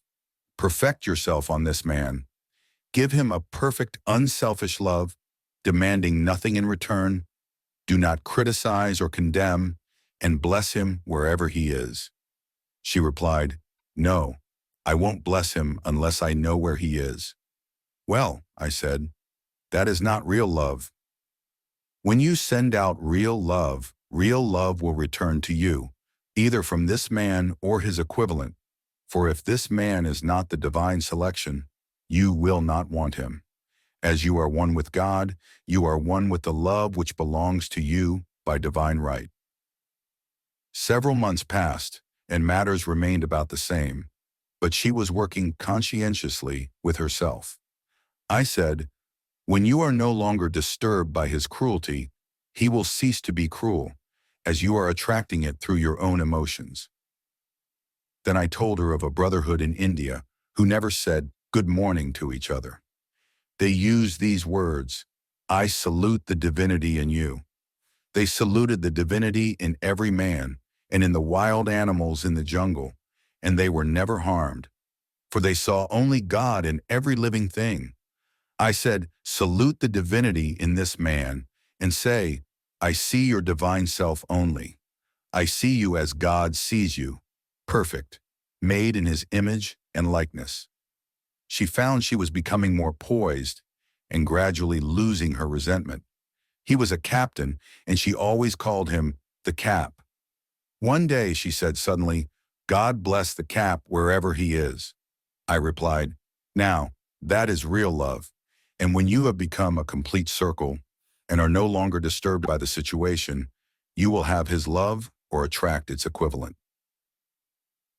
I was moving at this time and did not have a telephone, so was out of touch with her for a few weeks, when one morning I received a letter saying, "We are married." At the earliest opportunity, I paid her a call. My first words were, "What happened?" "Oh," she exclaimed, "a miracle.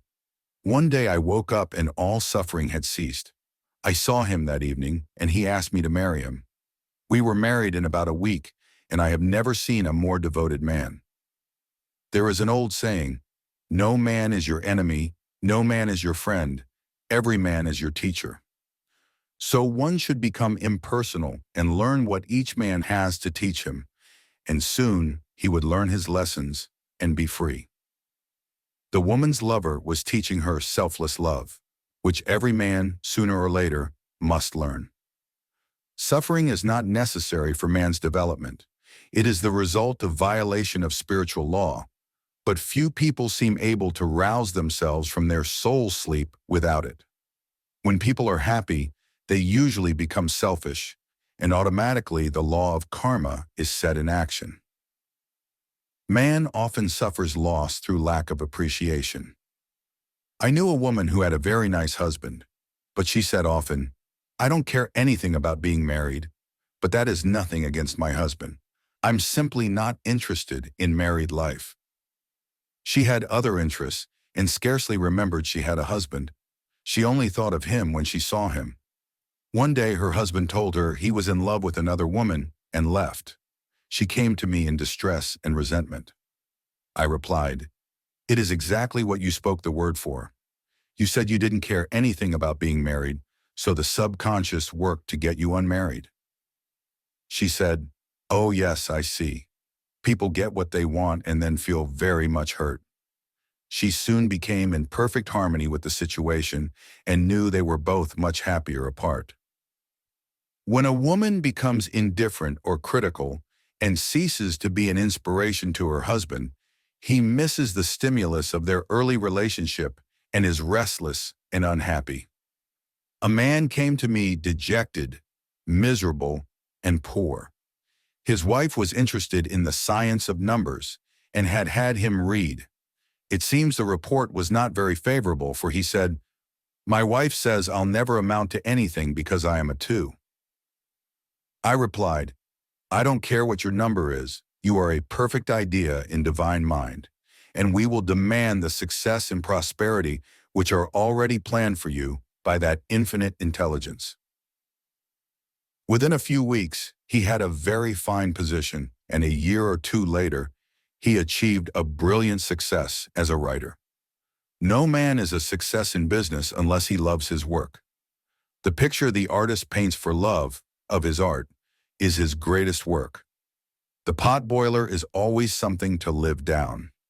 No man can attract money if he despises it. Many people are kept in poverty by saying, money means nothing to me, and I have a contempt for people who have it.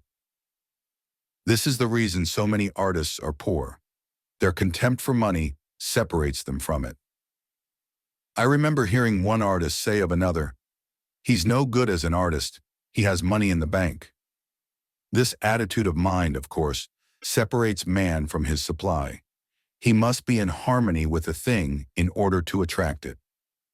Money is God in manifestation, as freedom from want and limitation, but it must be always kept in circulation and put to right uses. Hoarding and saving react with grim vengeance. This does not mean that man should not have houses and lots, stocks and bonds, for the barns of the righteous man shall be full. It means man should not hoard even the principal if an occasion arises when money is necessary. In letting it go out fearlessly and cheerfully, he opens the way for more to come in. For God is man's unfailing and inexhaustible supply. This is the spiritual attitude towards money, and the great bank of the universal never fails. We see an example of hoarding in the film production of Greed. The woman won $5,000 in a lottery, but would not spend it. She hoarded and saved, let her husband suffer and starve, and eventually she scrubbed floors for a living. She loved the money itself and put it above everything, and one night she was murdered and the money taken from her. This is an example of where love of money is the root of all evil. Money in itself is good and beneficial, but used for destructive purposes, hoarded and saved, or considered more important than love, brings disease and disaster, and the loss of the money itself. Follow the path of love, and all things are added, for God is love, and God is supply. Follow the path of selfishness and greed, and the supply vanishes, or man is separated from it. For example, I knew the case of a very rich woman who hoarded her income. She rarely gave anything away, but bought and bought and bought things for herself. She was very fond of necklaces, and a friend once asked her how many she possessed. She replied, 67. She bought them and put them away, carefully wrapped in tissue paper. Had she used the necklaces, it would have been quite legitimate, but she was violating the law of use. Her closets were filled with clothes she never wore and jewels which never saw the light. The woman's arms were gradually becoming paralyzed from holding on to things, and eventually she was considered incapable of looking after her affairs, and her wealth was handed over to others to manage. So man, in ignorance of the law, brings about his own destruction. All disease, all unhappiness, come from the violation of the law of love. Man's boomerangs of hate, resentment, and criticism come back laden with sickness and sorrow. Love seems almost a lost art, but the man with the knowledge of spiritual law knows it must be regained, for without it he has become as sounding brass and tinkling cymbals. For example, I had a student who came to me month after month to clean her consciousness of resentment. After a while, she arrived at the point where she resented only one woman, but that one woman kept her busy. Little by little, she became poised and harmonious, and one day, all resentment was wiped out. She came in radiant and exclaimed, "You can't understand how I feel." The woman said something to me, and instead of being furious, I was loving and kind, and she apologized and was perfectly lovely to me. No one can understand the marvelous lightness I feel within. Love and goodwill are invaluable in business. For example, a woman came to me complaining of her employer. She said she was cold and critical and knew she did not want her in the position. Well, I replied, salute the divinity in the woman and send her love. She said, I can't. She's a marble woman. I answered, you remember the story of the sculptor who asked for a certain piece of marble. He was asked why he wanted it, and he replied, because there is an angel in the marble, and out of it he produced a wonderful work of art. She said, very well, I'll try it. A week later she came back and said, I did what you told me to, and now the woman is very kind, and took me out in her car. People are sometimes filled with remorse for having done someone an unkindness, perhaps years ago. If the wrong cannot be righted, its effect can be neutralized by doing someone a kindness in the present. This one thing I do, forgetting those things which are behind and reaching forth unto those things which are before. Sorrow, regret, and remorse tear down the cells of the body and poison the atmosphere of the individual. A woman said to me in deep sorrow, treat me to be happy and joyous, for my sorrow makes me so irritable with the members of my family that I keep making more karma. I was asked to treat a woman who was mourning for her daughter. I denied all belief in loss and separation and affirmed that God was the woman's joy, love, and peace. The woman gained her poise at once, but sent word by her son not to treat any longer because she was so happy it wasn't respectable. So mortal mind loves to hang on to its griefs and regrets. I knew a woman who went about bragging of her troubles, so of course she always had something to brag about. The old idea was, if a woman did not worry about her children, she was not a good mother. Now we know that mother fear is responsible for many of the diseases and accidents which come into the lives of children. For fear pictures vividly the disease or situation feared, and these pictures objectify, if not neutralized. Happy is the mother who can say sincerely that she puts her child in God's hands and knows therefore that he is divinely protected. For example, a woman awoke suddenly in the night, feeling her brother was in great danger. Instead of giving in to her fears, she commenced making statements of truth, saying, man is a perfect idea in divine mind and is always in his right place. Therefore, my brother is in his right place and is divinely protected. The next day she found that her brother had been in close proximity to an explosion in a mine but had miraculously escaped. So man is his brother's keeper in thought, and every man should know that the thing he loves dwells in the secret place of the Most High and abides under the shadow of the Almighty. There shall no evil befall thee, neither shall any plague come nigh thy dwelling. Perfect love casteth out fear. He that feareth is not made perfect in love, and love is the fulfilling of the law. Intuition or guidance. In all thy ways acknowledge him, and he shall direct thy paths. There is nothing too great of accomplishment for the man who knows the power of his word and who follows his intuitive leads. By the word, he starts in action unseen forces and can rebuild his body or remold his affairs. It is, therefore, of the utmost importance to choose the right words, and the student carefully selects the affirmation he wishes to catapult into the invisible. He knows that God is his supply, that there is a supply for every demand, and that his spoken word releases this supply. Ask and ye shall receive. Man must make the first move. Draw nigh to God, and he will draw nigh to you. I have often been asked just how to make a demonstration. I reply, speak the word and then do not do anything until you eat a definite lead. Demand the lead, saying, Infinite Spirit, reveal to me the way, let me know if there is anything for me to do. The answer will come through intuition or hunch, a chance remark from someone, or a passage in a book, etc., etc. The answers are sometimes quite startling in their exactness. For example, a woman desired a large sum of money.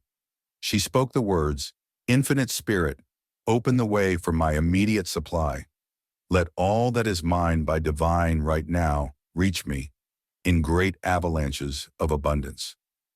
Then she added, "Give me a definite lead. Let me know if there is anything for me to do." The thought came quickly. Give a certain friend, who had helped her spiritually, $100. She told her friend, who said, "Wait and get another lead before giving it."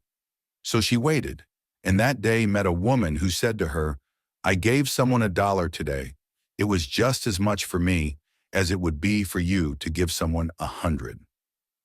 This was indeed an unmistakable lead, so she knew she was right in giving the $100. It was a gift which proved a great investment, for shortly after that, a large sum of money came to her in a remarkable way. Giving opens the way for receiving. In order to create activity in finances, one should give. Tithing, or giving 1/10 of one's income, is an old Jewish custom and is sure to bring increase. Many of the richest men in this country have been tithers, and I have never known it to fail as an investment. The 10th part goes forth and returns blessed and multiplied. But the gift or tithe must be given with love and cheerfulness, for God loveth a cheerful giver. Bills should be paid cheerfully.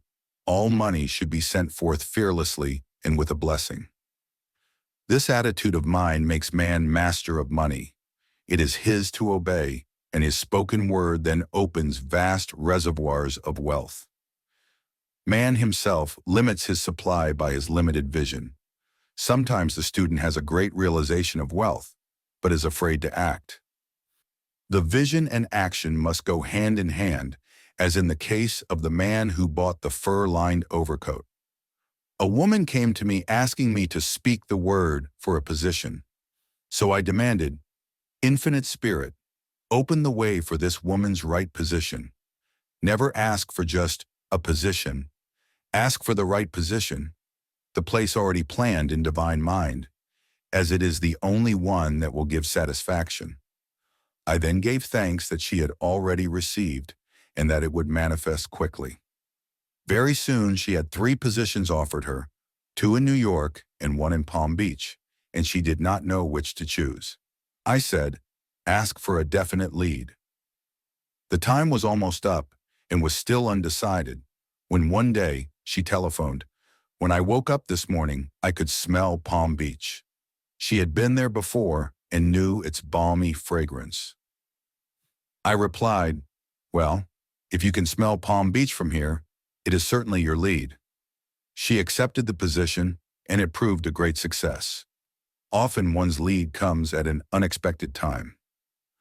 One day, I was walking down the street when I suddenly felt a strong urge to go to a certain bakery, a block or 2 away. The reasoning mind resisted, arguing, "There is nothing there that you want." However, I had learned not to reason, so I went to the bakery, looked at everything, and there was certainly nothing there that I wanted. But coming out, I encountered a woman I had thought of often, and who was in great need of the help which I could give her. So often one goes for one thing and finds another. Intuition is a spiritual faculty and does not explain, but simply points the way.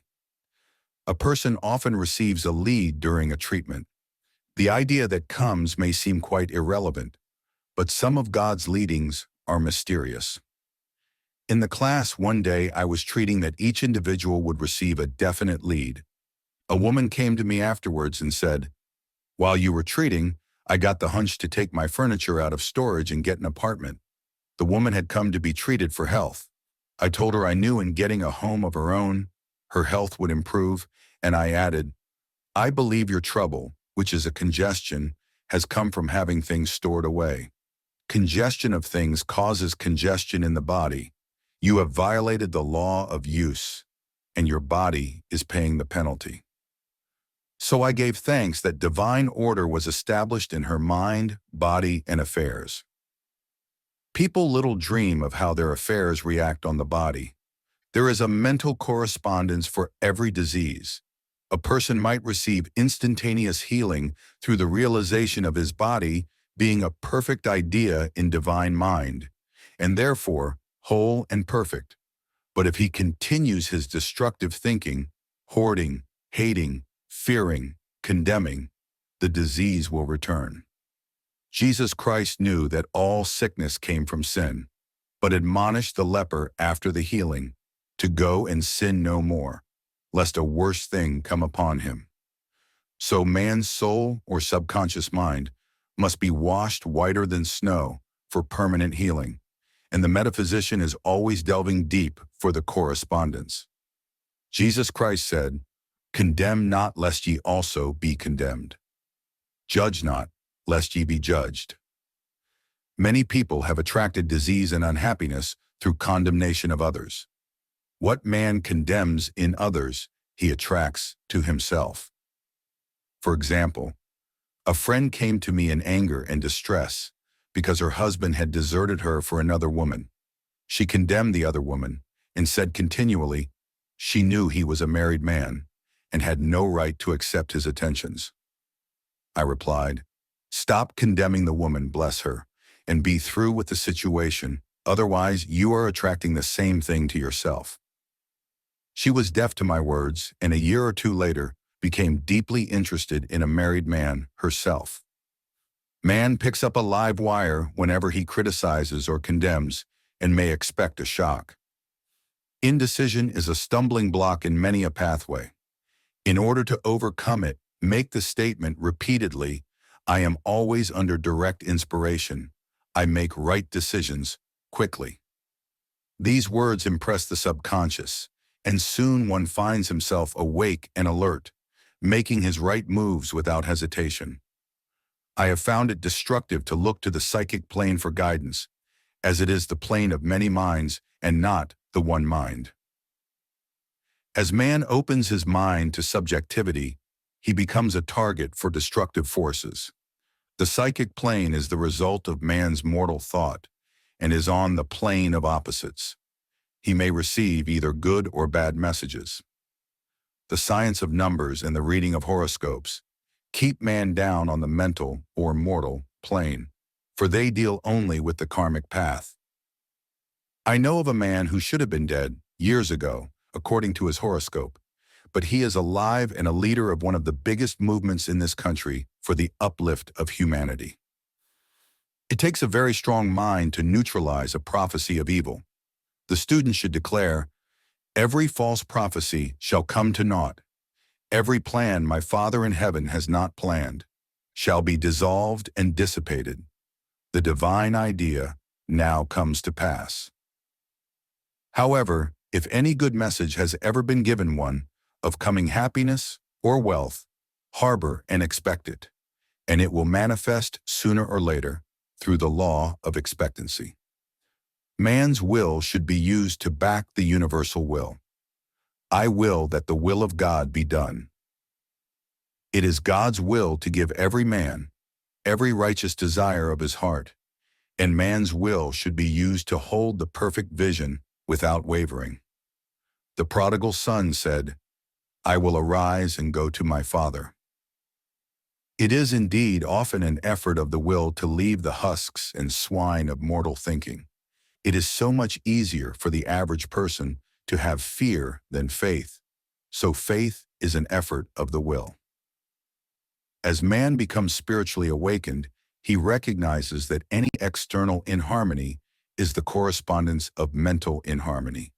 If he stumbles or falls, he may know he is stumbling or falling in consciousness. One day, a student was walking along the street condemning someone in her thoughts. She was saying, mentally, "That woman is the most disagreeable woman on earth," when suddenly 3 Boy Scouts rushed around the corner and almost knocked her over. She did not condemn the Boy Scouts, but immediately called on the law of forgiveness and saluted the divinity in the woman. Wisdom's way are ways of pleasantness, and all her paths are peace. When one has made his demands upon the universal, he must be ready for surprises.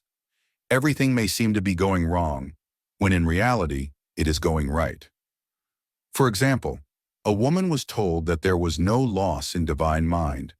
Therefore, she could not lose anything which belonged to her.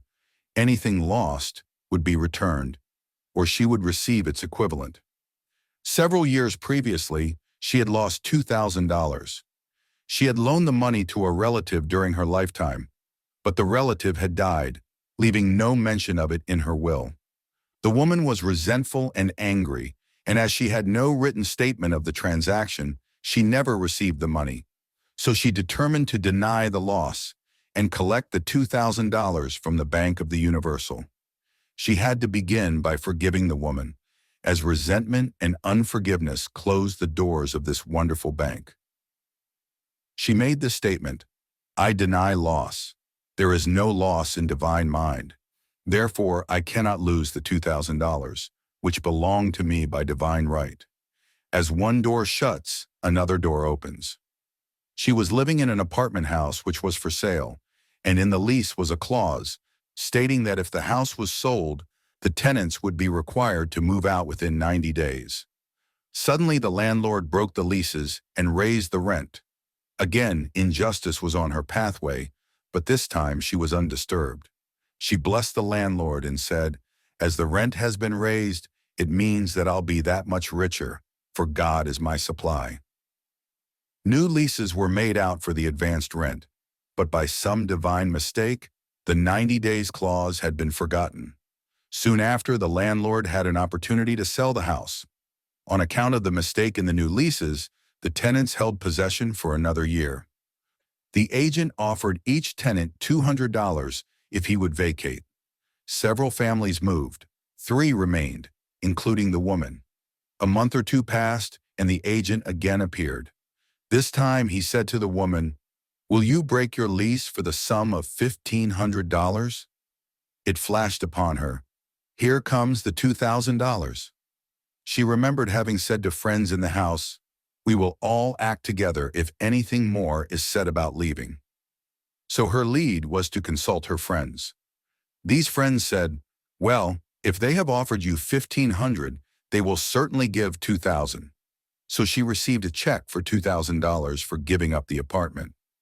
It was certainly a remarkable working of the law, and the apparent injustice was merely opening the way for her demonstration. It proved that there is no loss, and when man takes his spiritual stand, he collects all that is his from this great reservoir of good. I will restore to you the years the locusts have eaten. The locusts are the doubts, fears, resentments, and regrets of mortal thinking. These adverse thoughts alone rob man. For no man gives to himself but himself, and no man takes away from himself but himself. Man is here to prove God and to bear witness to the truth, and he can only prove God by bringing plenty out of lack and justice out of injustice. Prove me now herewith, saith the Lord of hosts, if I will not open you the windows of heaven and pour out a blessing that there shall not be room enough to receive it. Perfect self-expression, or the divine design. No wind can drive my bark astray, nor change the tide of destiny. There is for each man perfect self-expression. There is a place which he is to fill, and no one else can fill. Something which he is to do, which no one else can do. It is his destiny. This achievement is held a perfect idea in divine mind, awaiting man's recognition. As the imaging faculty is the creative faculty, it is necessary for man to see the idea before it can manifest. So man's highest demand is for the divine design of his life. He may not have the faintest conception of what it is, for there is possibly some marvelous talent hidden deep within him. His demand should be, "Infinite Spirit, open the way for the divine design of my life to manifest. Let the genius within me now be released. Let me see clearly the perfect plan." The perfect plan includes health, wealth, love, and perfect self-expression. This is the square of life which brings perfect happiness. When one has made this demand, he may find great changes taking place in his life. for nearly every man has wandered far from the divine design. I know, in one woman's case, it was as though a cyclone had struck her affairs, but readjustments came quickly, and new and wonderful conditions took the place of old ones. Perfect self-expression will never be labor, but of such absorbing interest that it will seem almost like play. The student knows also, as man comes into the world financed by God, the supply needed for his perfect self-expression will be at hand. Many a genius has struggled for years with the problem of supply, when his spoken word and faith would have released quickly the necessary funds. For example, after the class, one day, a man came to me and handed me a cent. He said, "I have just 7 cents in the world, and I'm going to give you one. For I have faith in the power of your spoken word. I want you to speak the word for my perfect self, expression, and prosperity." I spoke the word and did not see him again until a year later. He came in one day, successful and happy, with a roll of yellow bills in his pocket. He said, "Immediately after you spoke the word, I had a position offered me in a distant city, and am now demonstrating health, happiness, and supply." A woman's perfect self-expression may be in becoming a perfect wife, a perfect mother, a perfect homemaker, and not necessarily in having a public career. Demand definite leads, and the way will be made easy and successful. One should not visualize or force a mental picture. When he demands the divine design to come into his conscious mind, he will receive flashes of inspiration and begin to see himself making some great accomplishment. This is the picture or idea he must hold without wavering. The thing man seeks is seeking him. The telephone was seeking Bell. Parents should never force careers and professions upon their children. With a knowledge of spiritual truth, the divine plan could be spoken for early in childhood or prenatally. A prenatal treatment should be, let the God in this child have perfect expression. Let the divine design of his mind, body, and affairs be made manifest throughout his life, throughout eternity. God's will be done, not man's. God's pattern, not man's pattern, is the command we find running through all the scriptures, and the Bible is a book dealing with the science of the mind.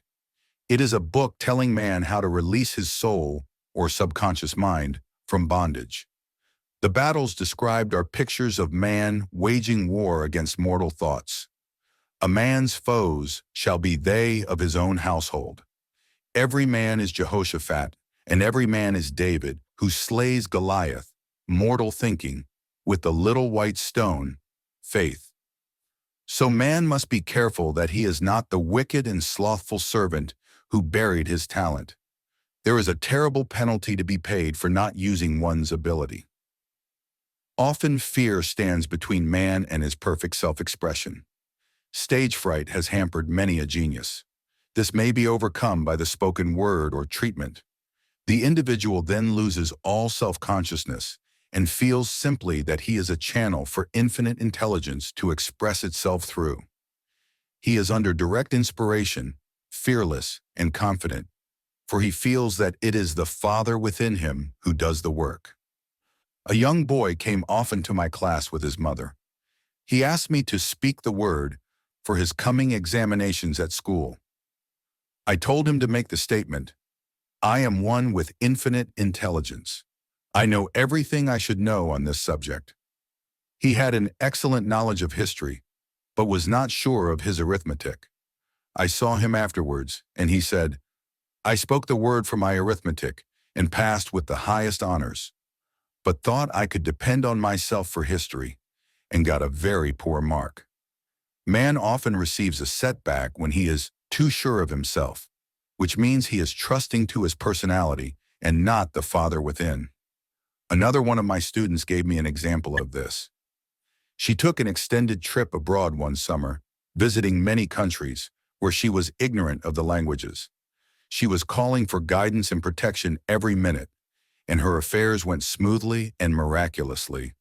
Her luggage was never delayed nor lost. Accommodations were always ready for her at the best hotels, and she had perfect service wherever she went. She returned to New York. Knowing the language, she felt God was no longer necessary, so looked after her affairs in an ordinary manner. Everything went wrong, her trunks delayed, amid inharmony and confusion. The student must form the habit of practicing the presence of God every minute. In all thy ways acknowledge him. Nothing is too small or too great. Sometimes an insignificant incident may be the turning point in a man's life.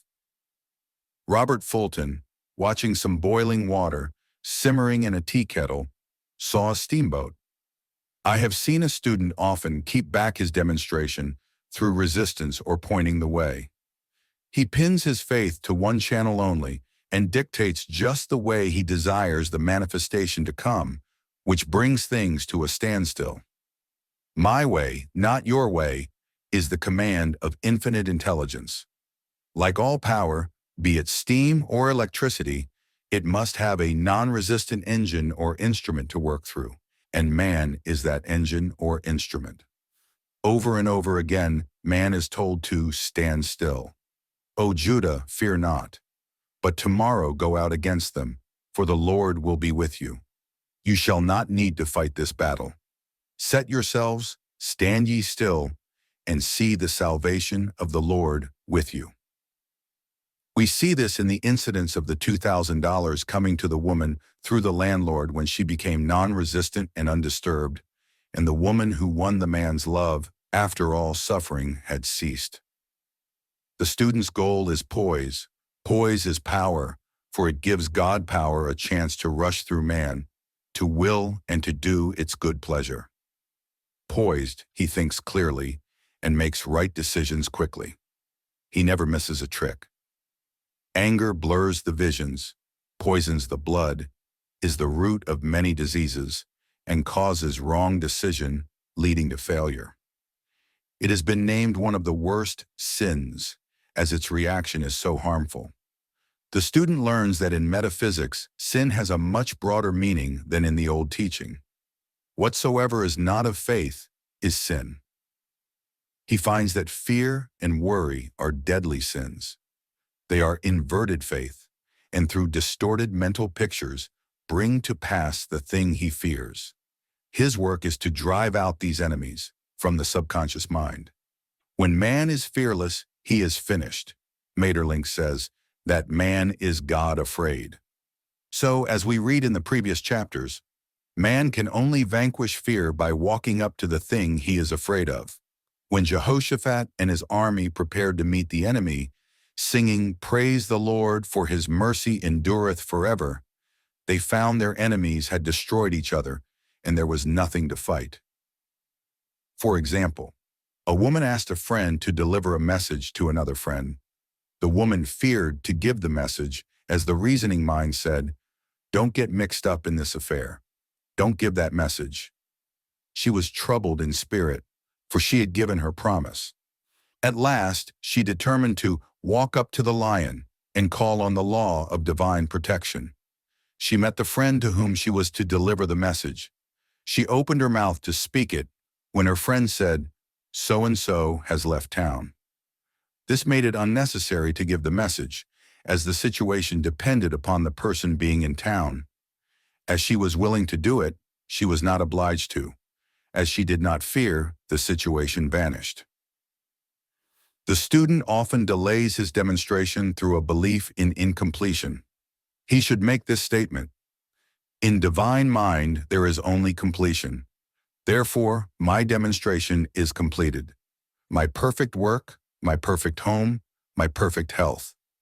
Whatever he demands are perfect ideas registered in divine mind and must manifest, under grace, in a perfect way. He gives thanks he has already received on the invisible and makes active preparation for receiving on the visible." One of my students was in need of a financial demonstration. She came to me and asked why it was not completed. I replied, "Perhaps you are in the habit of leaving things unfinished, and the subconscious has gotten into the habit of not completing. As the without, so the within." She said, "You are right. I often begin things and never finish them. I'll go home and finish something I commenced weeks ago, and I know it will be symbolic of my demonstration. So she sewed assiduously, and the article was soon completed. Shortly after, the money came in a most curious manner. Her husband was paid his salary twice that month. He told the people of their mistake, and they sent word to keep it. When man asks, believing, he must receive, for God creates his own channels. I have been sometimes asked, suppose one has several talents, how is he to know which one to choose? Demand to be shown definitely. Say, Infinite Spirit, give me a definite lead. Reveal to me my perfect self-expression. Show me which talent I am to make use of now. I have known people to suddenly enter a new line of work and be fully equipped with little or no training. So make the statement, I am fully equipped for the divine plan of my life, and be fearless in grasping opportunities. Some people are cheerful givers, but bad receivers. They refuse gifts through pride or some negative reason, thereby blocking their channels, and invariably find themselves eventually with little or nothing. For example, a woman who had given away a great deal of money had a gift offered her of several $1,000s. She refused to take it, saying she did not need it. Shortly after that, her finances were tied up, and she found herself in debt for that amount. Man should receive gracefully the bread returning to him upon the water. Freely ye have given, freely ye shall receive. There is always the perfect balance of giving and receiving, and though man should give without thinking of returns, he violates law if he does not accept the returns which come to him. For all gifts are from God, man being merely the channel. A thought of lack should never be held over the giver.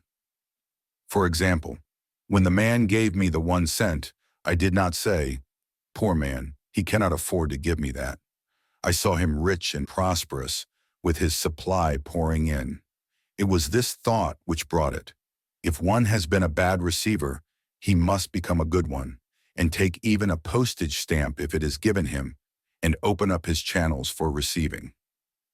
The Lord loveth a cheerful receiver as well as a cheerful giver. I have often been asked why one man is born rich and healthy, and another poor and sick. Where there is an effect, there is always a cause. There is no such thing as chance. This question is answered through the law of reincarnation. Man goes through many births and deaths until he knows the truth, which sets him free. He is drawn back to the earth plane through unsatisfied desire, to pay his karmic debts or to fulfill his destiny. The man born rich and healthy has had pictures in his subconscious mind, in his past life, of health and riches, and the poor and sick man of disease and poverty. Man manifests on any plane the sum total of his subconscious beliefs. However, birth and death are man-made laws, for the wages of sin is death. The Adamic fall in consciousness through the belief in 2 powers. The real man, spiritual man, is birthless and deathless. He never was born and has never died. As he was in the beginning, he is now and ever shall be. So through the truth, man is set free from the law of karma, sin, and death, and manifests the man made in his image and likeness.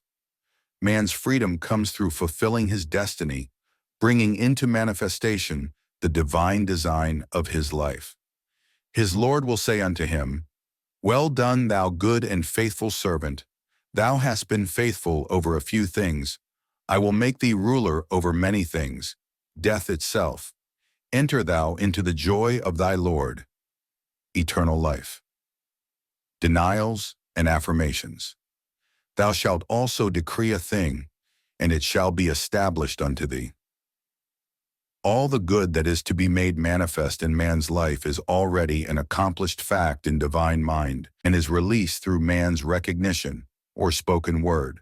So he must be careful to decree that only the divine idea be made manifest, for often he decrees, through his idle words, failure or misfortune. It is, therefore, of the utmost importance to word one's demands correctly, as stated in a previous chapter. If one desires a home, friend, position, or any other good thing, make the demand for the divine selection. For example, Infinite Spirit, open the way for my right home, my right friend, my right position. I give thanks it now manifests under grace in a perfect way. The latter part of the statement is most important. For example, I knew a woman who demanded $1,000. Her daughter was injured, and they received $1,000 indemnity, so it did not come in a perfect way. The demand should have been worded in this way. Infinite Spirit, I give thanks that the $1,000 which is mine by divine right is now released and reaches me under grace in a perfect way. As one grows in a financial consciousness, he should demand that the enormous sums of money which are his by divine right reach him under grace in perfect ways. It is impossible for man to release more than he thinks is possible, for one is bound by the limited expectancies of the subconscious. He must enlarge his expectancies in order to receive in a larger way. Man so often limits himself in his demands. For example, a student made the demand for $600 by a certain date. He did receive it, but heard afterwards that he came very near receiving $1,000, but he was given just $600 as the result of his spoken word. They limited the Holy One of Israel. Wealth is a matter of consciousness. The French have a legend giving an example of this. A poor man was walking along a road when he met a traveler, who stopped him and said, "My good friend, I see you are poor. Take this gold nugget, sell it, and you will be rich all your days." The man was overjoyed at his good fortune and took the nugget home. He immediately found work and became so prosperous that he did not sell the nugget. Years passed, and he became a very rich man. One day he met a poor man on the road. He stopped him and said, "My good friend, I will give you this gold nugget, which, if you sell, will make you rich for life." The mendicant took the nugget, had it valued, and found it was only brass. So we see the first man became rich through feeling rich, thinking the nugget was gold. Every man has within himself a gold nugget. It is his consciousness of gold, of opulence, which brings riches into his life. In making his demands, man begins at his journey's end. That is, he declares he has already received. Before ye call, I shall answer. Continually affirming establishes the belief in the subconscious. It would not be necessary to make an affirmation more than once if one had perfect faith. One should not plead or supplicate, but give thanks repeatedly that he is received. The desert shall rejoice and blossom as the rose. This rejoicing, which is yet in the desert state of consciousness, opens the way for release. The Lord's Prayer is in the form of command and demand. Give us this day our daily bread, and forgive us our debts as we forgive our debtors, and ends in praise. For thine is the kingdom and the power and the glory forever. Amen. Concerning the works of my hands, command ye me. So prayer is command and demand, praise and thanksgiving. The student's work is in making himself believe that, with God, all things are possible. This is easy enough to state in the abstract, but a little more difficult when confronted with a problem. For example, it was necessary for a woman to demonstrate a large sum of money within a stated time. She knew she must do something to get a realization, for realization is manifestation, and she demanded a lead. She was walking through a department store when she saw a very beautiful pink enamel paper cutter. She felt the pull towards it. The thought came, I haven't a paper cutter good enough to open letters containing large checks. So she bought the paper cutter, which the reasoning mind would have called an extravagance. When she held it in her hand, she had a flash of a picture of herself opening an envelope containing a large check, and in a few weeks she received the money. The pink paper cutter was her bridge of active faith. Many stories are told of the power of the subconscious when directed in faith. For example, a man was spending the night in a farmhouse. The windows of the room had been nailed down, and in the middle of the night, he felt suffocated and made his way in the dark to the window. He could not open it, so he smashed the pane with his fist, drew in drafts of fine, fresh air, and had a wonderful night's sleep. The next morning, he found he had smashed the glass of a bookcase, and the window had remained closed during the whole night. He had supplied himself with oxygen simply by his thought of oxygen. When a student starts out to demonstrate, he should never turn back.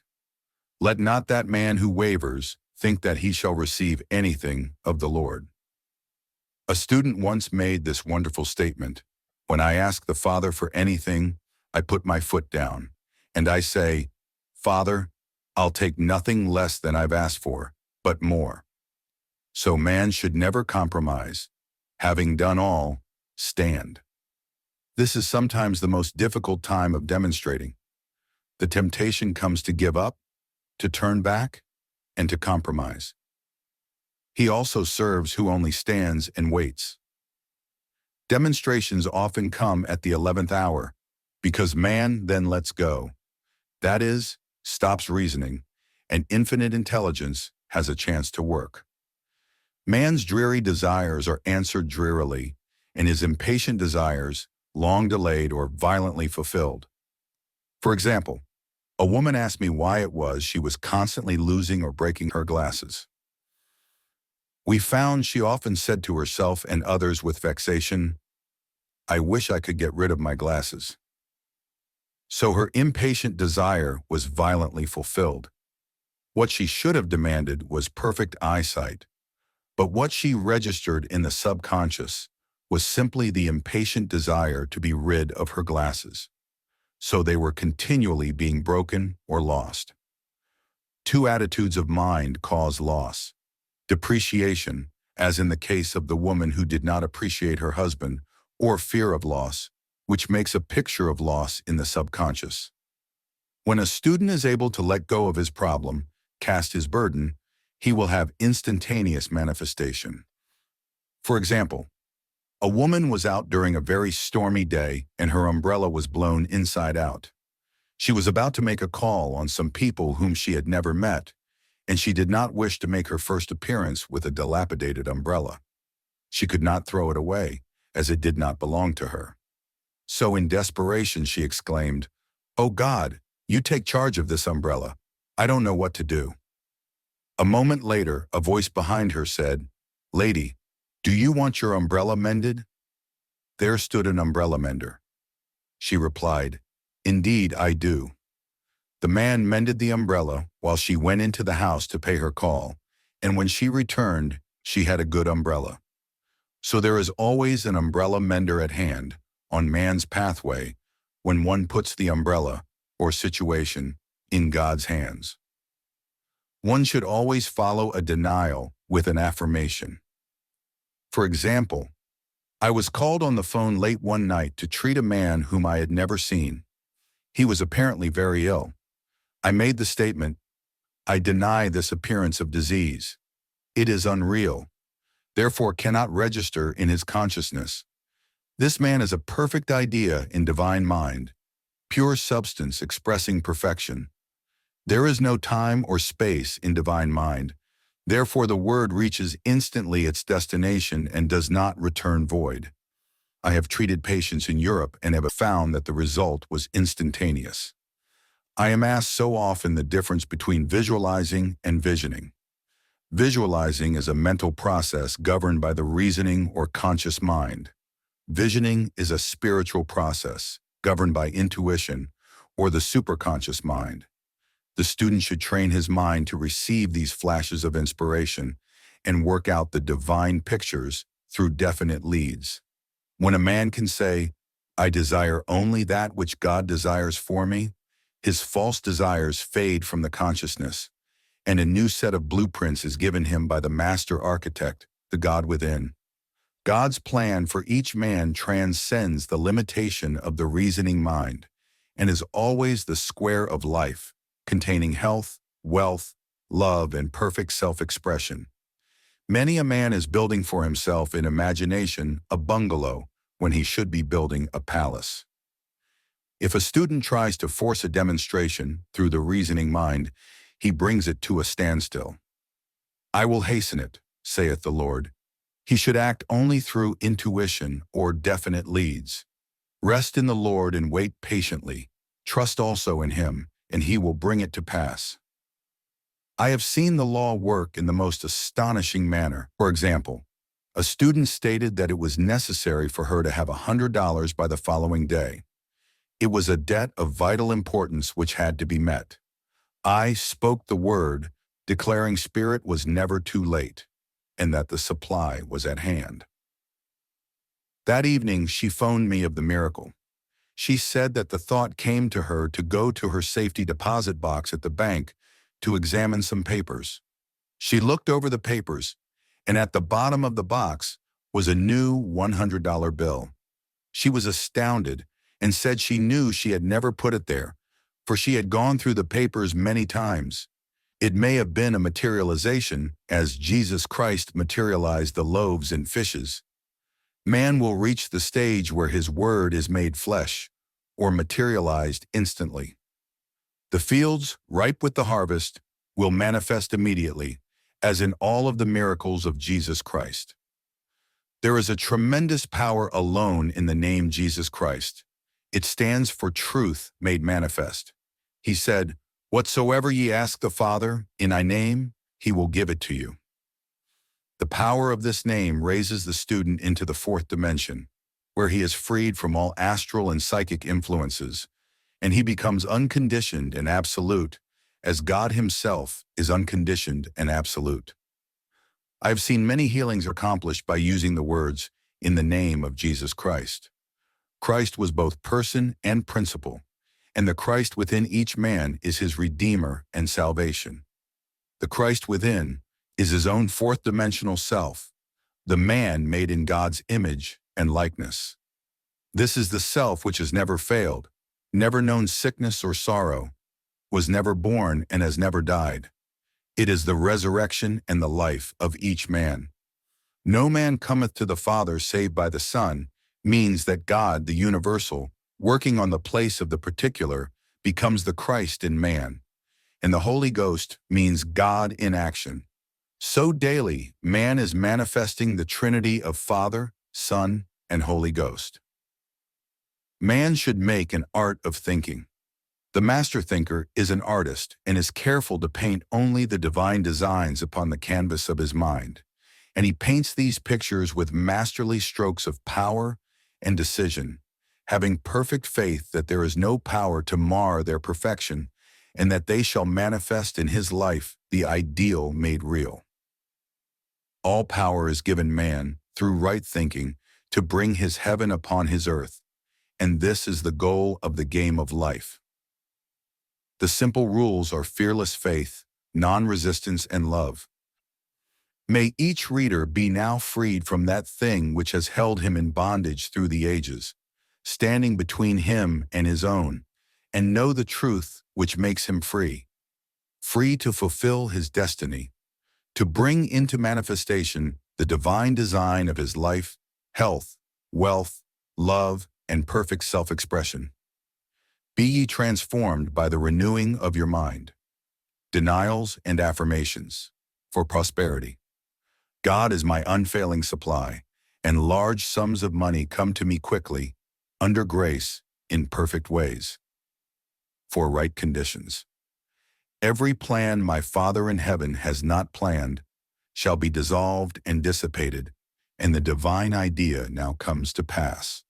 For right conditions. Only that which is true of God is true of me, for I and the Father are one. For faith. As I am one with God, I am one with my good, for God is both the giver and the gift. I cannot separate the giver from the gift. For right conditions. Divine love now dissolves and dissipates every wrong condition in my mind, body, and affairs. Divine love is the most powerful chemical in the universe, and dissolves everything which is not of itself, for health. Divine love floods my consciousness with health, and every cell in my body is filled with light. For the eyesight, my eyes are God's eyes. I see with the eyes of spirit. I see clearly the open way. There are no obstacles on my pathway. I see clearly the perfect plan. For guidance, I am divinely sensitive to my intuitive leads and give instant obedience to thy will. For the hearing, my ears are God's ears. I hear with the ears of spirit. I am non-resistant and am willing to be led. I hear glad tidings of great joy. For right work, I have a perfect work in a perfect way. I give a perfect service for perfect pay. For freedom from all bondage, I cast this burden on the Christ within, and I go free. The end.